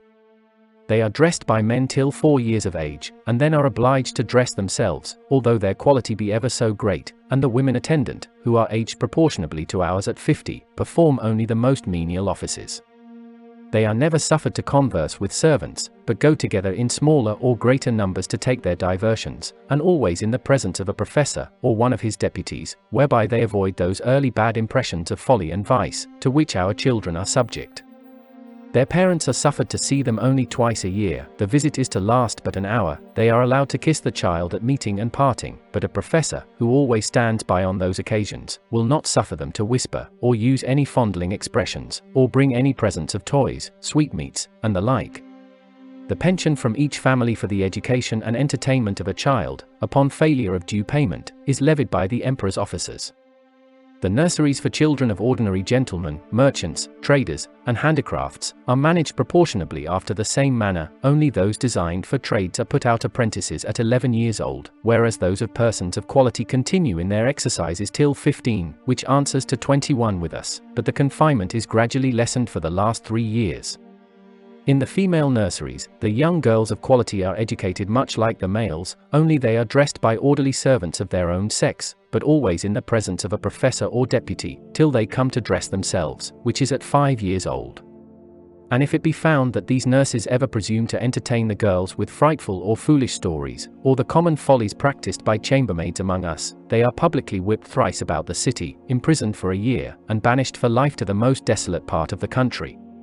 Thus the young ladies are as much ashamed of being cowards and fools as the men, and despise all personal ornaments, beyond decency and cleanliness. Neither did I perceive any difference in their education made by their difference of sex, only that the exercises of the females were not altogether so robust, and that some rules were given them relating to domestic life, and a smaller compass of learning was enjoined them, for their maxim is, that among peoples of quality, a wife should be always a reasonable and agreeable companion, because she cannot always be young. When the girls are 12 years old, which among them is the marriageable age, their parents or guardians take them home, with great expressions of gratitude to the professors, and seldom without tears of the young lady and her companions. In the nurseries of females of the meaner sort, the children are instructed in all kinds of works proper for their sex, and their several degrees. Those intended for apprentices are dismissed at 7 years old, the rest are kept to 11. The meaner families who have children at these nurseries, are obliged, besides their annual pension, which is as low as possible, to return to the steward of the nursery a small monthly share of their gettings, to be a portion for the child, and therefore all parents are limited in their expenses by the law. For the Lilliputians think nothing can be more unjust, than for people, in subservience to their own appetites, to bring children into the world, and leave the burthen of supporting them on the public. As to persons of quality, they give security to appropriate a certain sum for each child, suitable to their condition, and these funds are always managed with good husbandry and the most exact justice. The cottagers and labourers keep their children at home, their business being only to till and cultivate the earth, and therefore their education is of little consequence to the public, but the old and diseased among them are supported by hospitals, for begging is a trade unknown in this empire. And here it may, perhaps, divert the curious reader, to give some account of my domestics, and my manner of living in this country, during a residence of 9 months, and 13 days. Having a head mechanically turned, and being likewise forced by necessity, I had made for myself a table and chair convenient enough, out of the largest trees in the royal park. 200 seamstresses were employed to make me shirts, and linen for my bed and table, all of the strongest and coarsest kind they could get, which, however, they were forced to quilt together in several folds, for the thickest was some degrees finer than lawn. Their linen is usually 3 inches wide, and 3 feet make a piece. The seamstresses took my measure as I lay on the ground, one standing at my neck, and another at my mid-leg, with a strong cord extended, that each held by the end, while a third measured the length of the cord with a rule of 1 inch long. Then they measured my right thumb, and desired no more, for by a mathematical computation, that twice round the thumb is once round the wrist, and so on to the neck and the waist, and by the help of my old shirt, which I displayed on the ground before them for a pattern, they fitted me exactly. 300 tailors were employed in the same manner to make me clothes, but they had another contrivance for taking my measure. I kneeled down, and they raised a ladder from the ground to my neck. Upon this ladder one of them mounted, and let fall a plumb line from my collar to the floor, which just answered the length of my coat, but my waist and arms I measured myself. When my clothes were finished, which was done in my house, for the largest of theirs would not have been able to hold them, they looked like the patchwork made by the ladies in England, only that mine were all of a colour. I had 300 cooks to dress my victuals, in little convenient huts built about my house, where they and their families lived, and prepared me 2 dishes apiece. I took up 20 waiters in my hand, and placed them on the table. 100 more attended below on the ground, some with dishes of meat, and some with barrels of wine and other liquors slung on their shoulders, all which the waiters above drew up, as I wanted, in a very ingenious manner, by certain cords, as we draw the bucket up a well in Europe. A dish of their meat was a good mouthful, and a barrel of their liquor a reasonable draught. Their mutton yields to ours, but their beef is excellent. I have had a sirloin so large, that I have been forced to make 3 bites of it, but this is rare. My servants were astonished to see me eat it, bones and all, as in our country we do the leg of a lark.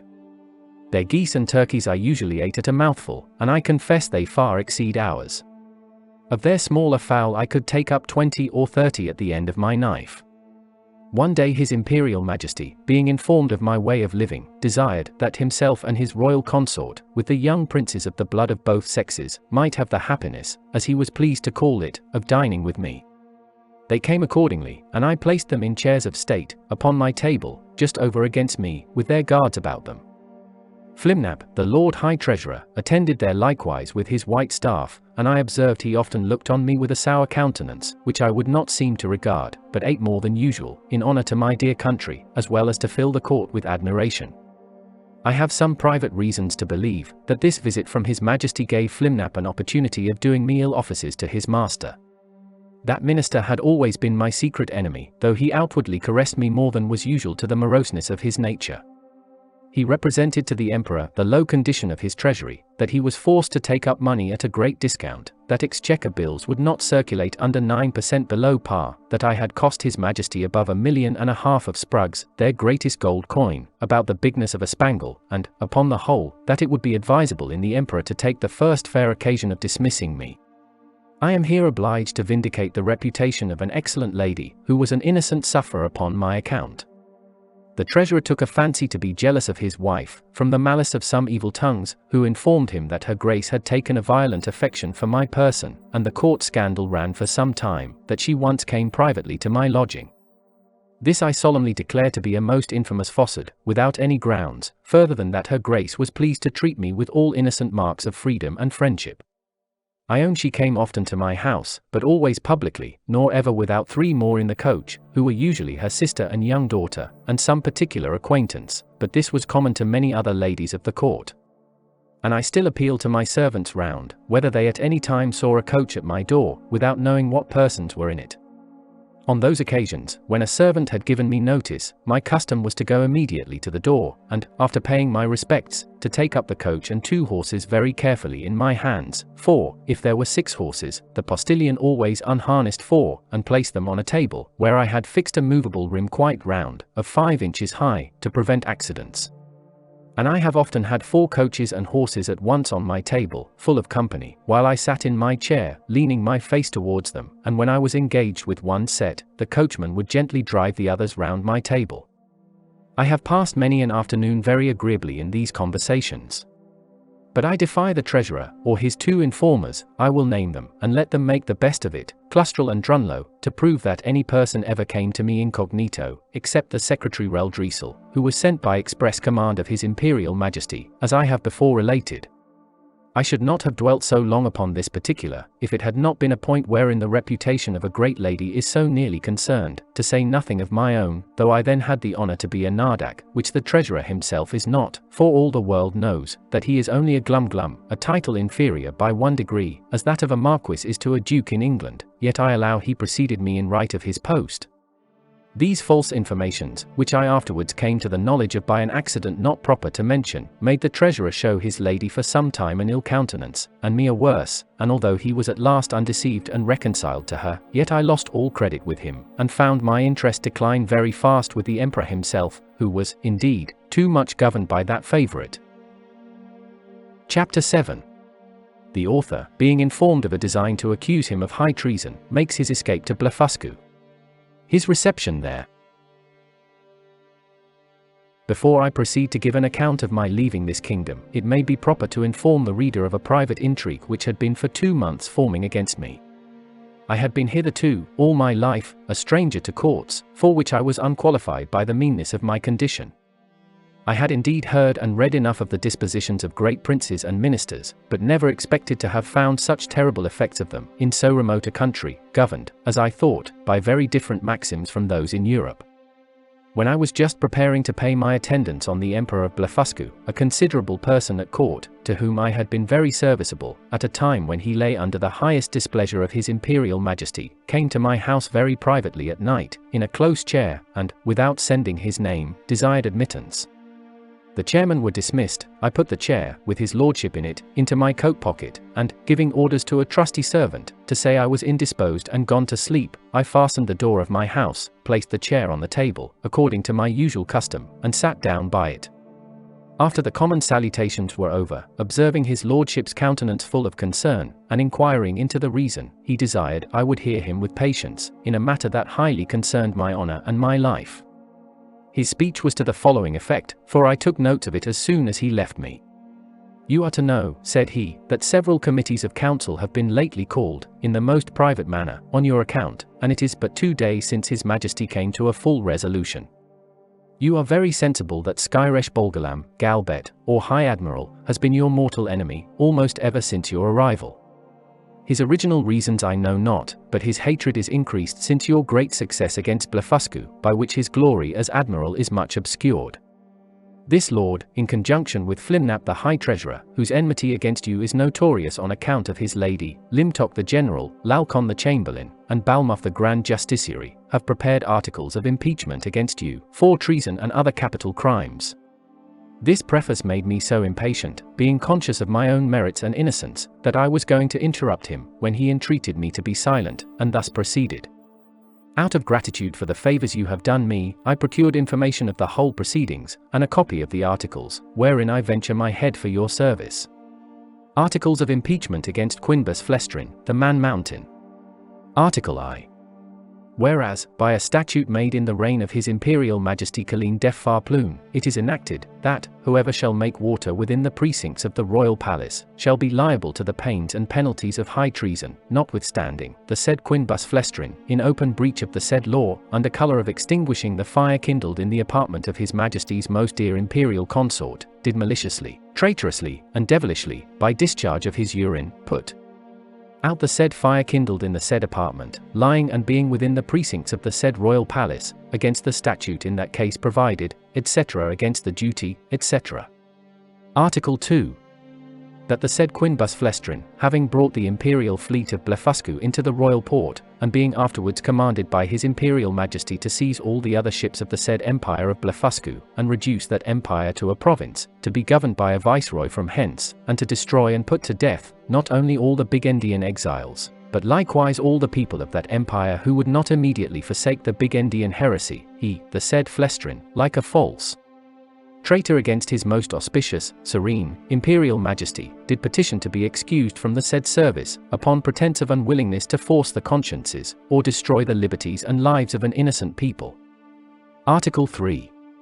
That, whereas certain ambassadors arrived from the court of Blefuscu, to sue for peace in His Majesty's court, he, the said Flestrin, did, like a false traitor, aid, abet, comfort, and divert, the said ambassadors, although he knew them to be servants to a prince who was lately an open enemy to His Imperial Majesty, and in an open war against His said Majesty. Article 4.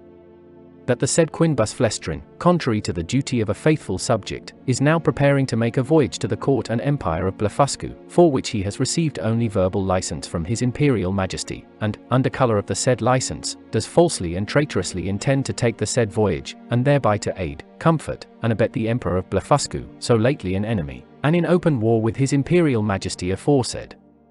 There are some other articles, but these are the most important, of which I have read you an abstract. In the several debates upon this impeachment, it must be confessed that His Majesty gave many marks of his great lenity, often urging the services you had done him, and endeavouring to extenuate your crimes. The Treasurer and Admiral insisted that you should be put to the most painful and ignominious death, by setting fire to your house at night, and the General was to attend with 20,000 men, armed with poisoned arrows, to shoot you on the face and hands. Some of your servants were to have private orders to strew a poisonous juice on your shirts and sheets, which would soon make you tear your own flesh, and die in the utmost torture. The General came into the same opinion, so that for a long time there was a majority against you, but His Majesty resolving, if possible, to spare your life, at last brought off the Chamberlain. Upon this incident, Rel Driesel, Principal Secretary for Private Affairs, who always approved himself your true friend, was commanded by the Emperor to deliver his opinion, which he accordingly did, and therein justified the good thoughts you have of him. He allowed your crimes to be great, but that still there was room for mercy, the most commendable virtue in a prince, and for which His Majesty was so justly celebrated. He said, the friendship between you and him was so well known to the world, that perhaps the most honourable board might think him partial. However, in obedience to the command he had received, he would freely offer his sentiments. That if His Majesty, in consideration of your services, and pursuant to his own merciful disposition, would please to spare your life, and only give orders to put out both your eyes, he humbly conceived, that by this expedient justice might in some measure be satisfied, and all the world would applaud the lenity of the Emperor, as well as the fair and generous proceedings of those who have the honour to be his counsellors. That the loss of your eyes would be no impediment to your bodily strength, by which you might still be useful to His Majesty, that blindness is an addition to courage, by concealing dangers from us, that the fear you had for your eyes, was the greatest difficulty in bringing over the enemy's fleet, and it would be sufficient for you to see by the eyes of the ministers, since the greatest princes do no more. This proposal was received with the utmost disapprobation by the whole board. Bolgolam, the admiral, could not preserve his temper, but, rising up in fury, said, he wondered how the secretary durst presume to give his opinion for preserving the life of a traitor, that the services you had performed were, by all true reasons of state, the great aggravation of your crimes, that you, who were able to extinguish the fire by discharge of urine in Her Majesty's apartment, which he mentioned with horror, might, at another time, raise an inundation by the same means, to drown the whole palace, and the same strength which enabled you to bring over the enemy's fleet, might serve, upon the first discontent, to carry it back, that he had good reasons to think you were a big Indian in your heart, and, as treason begins in the heart, before it appears in overt acts, so he accused you as a traitor on that account, and therefore insisted you should be put to death. The treasurer was of the same opinion. He showed to what straits His Majesty's revenue was reduced, by the charge of maintaining you, which would soon grow insupportable, that the secretary's expedient of putting out your eyes, was so far from being a remedy against this evil, that it would probably increase it, as is manifest from the common practice of blinding some kind of fowls, after which they fed the faster, and grew sooner fat, that His Sacred Majesty and the Council, who are your judges, were, in their own consciences, fully convinced of your guilt, which was a sufficient argument to condemn you to death, without the formal proofs required by the strict letter of the law. But His Imperial Majesty, fully determined against capital punishment, was graciously pleased to say, that since the Council thought the loss of your eyes too easy a censure, some other way may be inflicted hereafter. And your friend the Secretary, humbly desiring to be heard again, in answer to what the Treasurer had objected, concerning the great charge His Majesty was at in maintaining you, said, that His Excellency, who had the sole disposal of the Emperor's revenue, might easily provide against that evil, by gradually lessening your establishment, by which, for want of sufficient food, you would grow weak and faint, and lose your appetite, and consequently, decay, and consume in a few months, neither would the stench of your carcass be then so dangerous, when it should become more than half diminished, and immediately upon your death 5 or 6,000 of His Majesty's subjects might, in 2 or 3 days, cut your flesh from your bones, take it away by cartloads, and bury it in distant parts, to prevent infection, leaving the skeleton as a monument of admiration to posterity. Thus, by the great friendship of the Secretary, the whole affair was compromised. It was strictly enjoined, that the project of starving you by degrees should be kept a secret, but the sentence of putting out your eyes was entered on the books, none dissenting, except Bolgolam the Admiral, who, being a creature of the Empress, was perpetually instigated by Her Majesty to insist upon your death, she having borne perpetual malice against you, on account of that infamous and illegal method you took to extinguish the fire in her apartment. In 3 days your friend the Secretary will be directed to come to your house, and read before you the articles of impeachment, and then to signify the great lenity and favour of His Majesty and Council, whereby you are only condemned to the loss of your eyes, which His Majesty does not question you will gratefully and humbly submit to, and 20 of His Majesty's surgeons will attend, in order to see the operation well performed, by discharging very sharp-pointed arrows into the balls of your eyes, as you lie on the ground. I leave to your prudence what measures you will take, and to avoid suspicion, I must immediately return in as private a manner as I came. His Lordship did so, and I remained alone, under many doubts and perplexities of mind. It was a custom introduced by this prince and his ministry, very different, as I have been assured, from the practice of former times, that after the court had decreed any cruel execution, either to gratify the monarch's resentment, or the malice of a favourite, the emperor always made a speech to his whole council, expressing his great lenity and tenderness, as qualities known and confessed by all the world. This speech was immediately published throughout the kingdom, nor did anything terrify the people so much as those encomiums on His Majesty's mercy, because it was observed, that the more these praises were enlarged and insisted on, the more inhuman was the punishment, and the sufferer more innocent. Yet, as to myself, I must confess, having never been designed for a courtier, either by my birth or education, I was so ill a judge of things, that I could not discover the lenity and favour of this sentence, but conceived it, perhaps erroneously, rather to be rigorous than gentle. I sometimes thought of standing my trial, for, although I could not deny the facts alleged in the several articles, yet I hoped they would admit of some extenuation. But having in my life perused many state trials, which I ever observed to terminate as the judges thought fit to direct, I durst not rely on so dangerous a decision, in so critical a juncture, and against such powerful enemies. Once I was strongly bent upon resistance, for, while I had liberty, the whole strength of that empire could hardly subdue me, and I might easily with stones pelt the metropolis to pieces. But I soon rejected that project with horror, by remembering the oath I had made to the emperor, the favors I received from him, and the high title of Nardak he conferred upon me. Neither had I so soon learned the gratitude of courtiers, to persuade myself, that his majesty's present severities acquitted me of all past obligations. At last, I fixed upon a resolution, for which it is probable I may incur some censure, and not unjustly, for I confess I owe the preserving of my eyes, and consequently my liberty, to my own great rashness and want of experience, because, if I had then known the nature of princes and ministers, which I have since observed in many other courts, and their methods of treating criminals less obnoxious than myself, I should, with great alacrity and readiness, have submitted to so easy a punishment.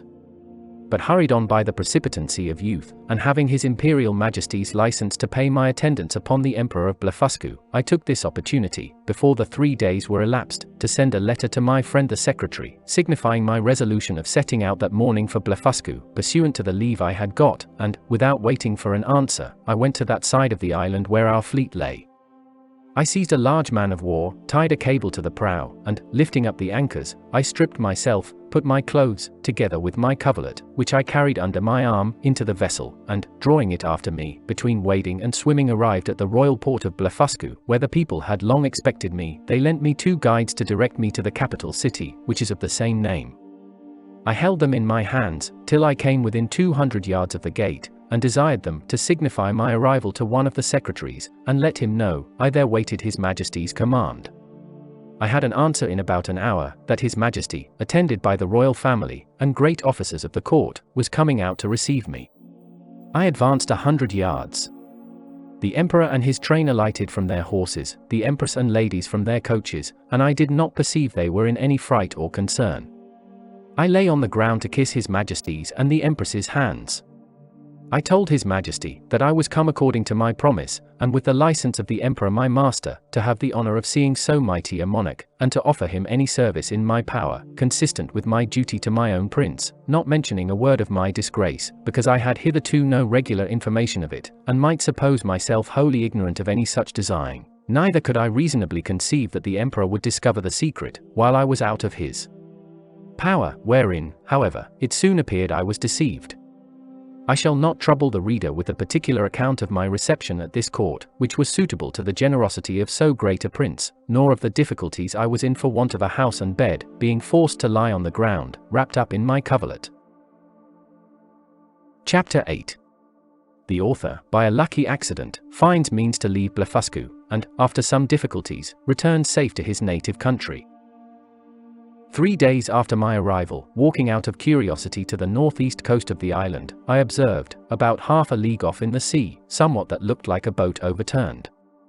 I pulled off my shoes and stockings, and, wading 200 or 300 yards, I found the object to approach nearer by force of the tide, and then plainly saw it to be a real boat, which I supposed might by some tempest have been driven from a ship. Whereupon, I returned immediately towards the city, and desired his Imperial Majesty to lend me 20 of the tallest vessels he had left, after the loss of his fleet, and 3,000 seamen, under the command of his Vice-Admiral. This fleet sailed round, while I went back the shortest way to the coast, where I first discovered the boat. I found the tide had driven it still nearer. The seamen were all provided with cordage, which I had beforehand twisted to a sufficient strength. When the ships came up, I stripped myself, and waded till I came within 100 yards of the boat, after which I was forced to swim till I got up to it. The seaman threw me the end of the cord, which I fastened to a hole in the forepart of the boat, and the other end to a man of war, but I found all my labor to little purpose, for, being out of my depth, I was not able to work. In this necessity I was forced to swim behind, and push the boat forward, as often as I could, with one of my hands, and the tide favoring me, I advanced so far that I could just hold up my chin and feel the ground. I rested 2 or 3 minutes, and then gave the boat another shove, and so on, till the sea was no higher than my armpits, and now, the most laborious part being over, I took out my other cables, which were stowed in one of the ships, and fastened them first to the boat, and then to 9 of the vessels which attended me. The wind being favorable, the seamen towed, and I shoved, until we arrived within 40 yards of the shore, and, waiting till the tide was out, I got dry to the boat, and by the assistance of 2,000 men, with ropes and engines, I made a shift to turn it on its bottom, and found it was but little damaged. I shall not trouble the reader with the difficulties I was under, by the help of certain paddles, which cost me 10 days making, to get my boat to the royal port of Blefuscu, where a mighty concourse of people appeared upon my arrival, full of wonder at the sight of so prodigious a vessel. I told the emperor that my good fortune had thrown this boat in my way, to carry me to some place whence I might return into my native country, and begged his majesty's orders for getting materials to fit it up, together with his license to depart, which, after some kind expostulations, he was pleased to grant. I did very much wonder, in all this time, not to have heard of any express relating to me from our emperor to the court of Blefuscu. But I was afterward given privately to understand, that his imperial majesty, never imagining I had the least notice of his designs, believed I was only gone to Blefuscu in performance of my promise, according to the license he had given me, which was well known at our court, and would return in a few days, when the ceremony was ended. But he was at last in pain at my long absence, and after consulting with the treasurer and the rest of that cabal, a person of quality was dispatched with the copy of the articles against me. This envoy had instructions to represent to the monarch of Blefuscu the great lenity of his master, who was content to punish me no farther than with the loss of my eyes, that I had fled from justice, and if I did not return in 2 hours, I should be deprived of my title of Nardak, and declared a traitor. The envoy further added, that in order to maintain the peace and amity between both empires, his master expected that his brother of Blefuscu would give orders to have me sent back to Lilliput, bound hand and foot, to be punished as a traitor. The Emperor of Blefuscu, having taken 3 days to consult, returned an answer consisting of many civilities and excuses. He said, that as for sending me bound, his brother knew it was impossible, that, although I had deprived him of his fleet, yet he owed great obligations to me for many good offices I had done him in making the peace. That, however, both their majesties would soon be made easy, for I had found a prodigious vessel on the shore, able to carry me on the sea, which he had given orders to fit up, with my own assistance and direction, and he hoped, in a few weeks, both empires would be freed from so insupportable an encumbrance. With this answer the envoy returned to Lilliput, and the monarch of Blefuscu related to me all that had passed, offering me at the same time, but under the strictest confidence, his gracious protection, if I would continue in his service, wherein, although I believed him sincere, yet I resolved never more to put any confidence in princes or ministers, where I could possibly avoid it, and therefore, with all due acknowledgments for his favourable intentions, I humbly begged to be excused. I told him, that since fortune, whether good or evil, had thrown a vessel in my way, I was resolved to venture myself on the ocean, rather than be an occasion of difference between two such mighty monarchs. Neither did I find the emperor at all displeased, and I discovered, by a certain accident, that he was very glad of my resolution, and so were most of his ministers. These considerations moved me to hasten my departure somewhat sooner than I intended, to which the court, impatient to have me gone, very readily contributed. 500 workmen were employed to make 2 sails to my boat, according to my directions, by quilting 13 folds of their strongest linen together. I was at the pains of making ropes and cables, by twisting 10, 20, or 30 of the thickest and strongest of theirs. A great stone that I happened to find, after a long search, by the seashore, served me for an anchor. I had the tallow of 300 cows, for greasing my boat, and other uses. I was at incredible pains in cutting down some of the largest timber trees, for oars and masts, wherein I was, however, much assisted by His Majesty's ship carpenters, who helped me in smoothing them, after I had done the rough work. In about a month, when all was prepared, I sent to receive His Majesty's commands, and to take my leave. The Emperor and royal family came out of the palace. I lay down on my face to kiss his hand, which he very graciously gave me, so did the Empress and young princes of the blood. His Majesty presented me with 50 purses of 200 sprugs apiece, together with his picture at full length, which I put immediately into one of my gloves, to keep it from being hurt. The ceremonies at my departure were too many to trouble the reader with at this time. I stored the boat with the carcasses of 100 oxen, and 300 sheep, with bread and drink proportionable, and as much meat ready dressed as 400 cooks could provide. I took with me 6 cows and 2 bulls alive, with as many ewes and rams, intending to carry them into my own country, and propagate the breed. And to feed them on board, I had a good bundle of hay, and a bag of corn. I would gladly have taken a dozen of the natives, but this was a thing the Emperor would by no means permit, and, besides the diligent search into my pockets, His Majesty engaged my honor not to carry away any of his subjects, although with their own consent and desire. Having thus prepared all things as well as I was able, I set sail on the 24th day of September 1701, at 6 in the morning, and when I had gone about 4 leagues to the northward, the wind being at southeast, at 6 in the evening I descried a small island, about half a league to the northwest. I advanced forward, and cast anchor on the lee side of the island, which seemed to be uninhabited. I then took some refreshment, and went to my rest. I slept well, and as I conjectured at least 6 hours, for I found the day broke in 2 hours after I awaked. It was a clear night.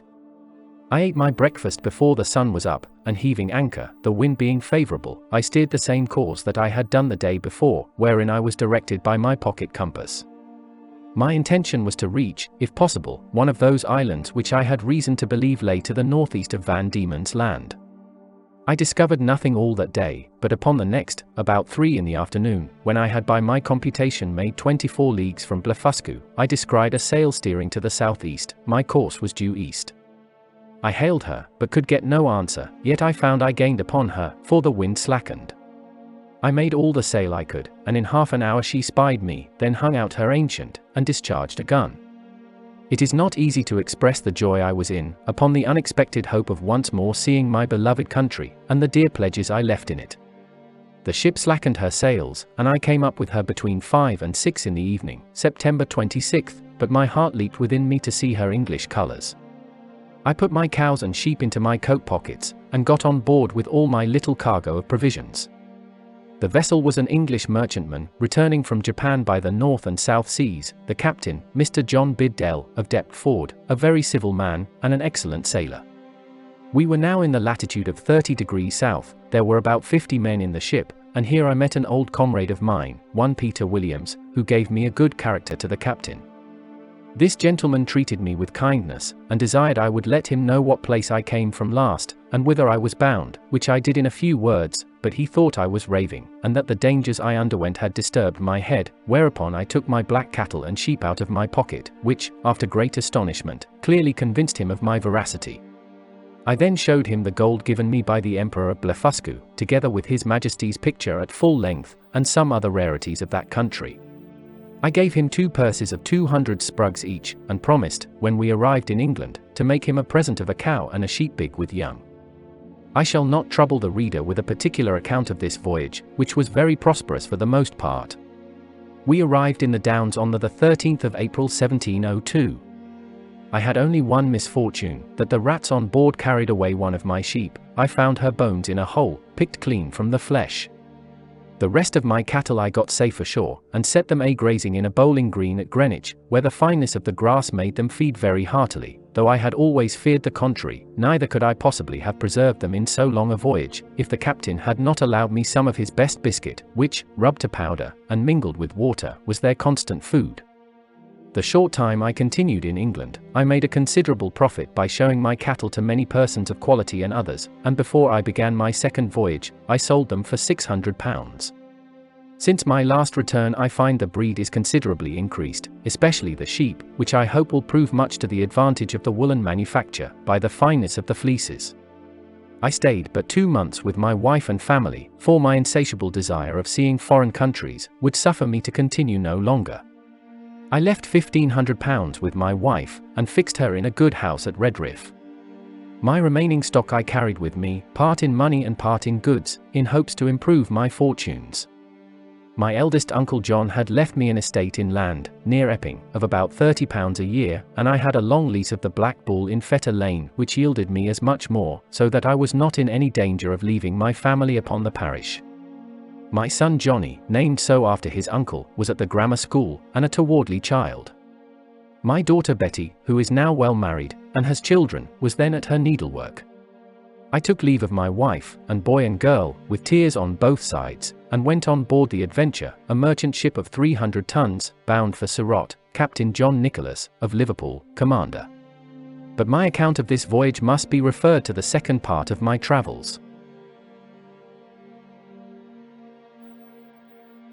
Thank you for watching. Stay tuned for part 2 of Jonathan Swift's Gulliver's Travels, A Voyage to Brobdingnag. See you next time.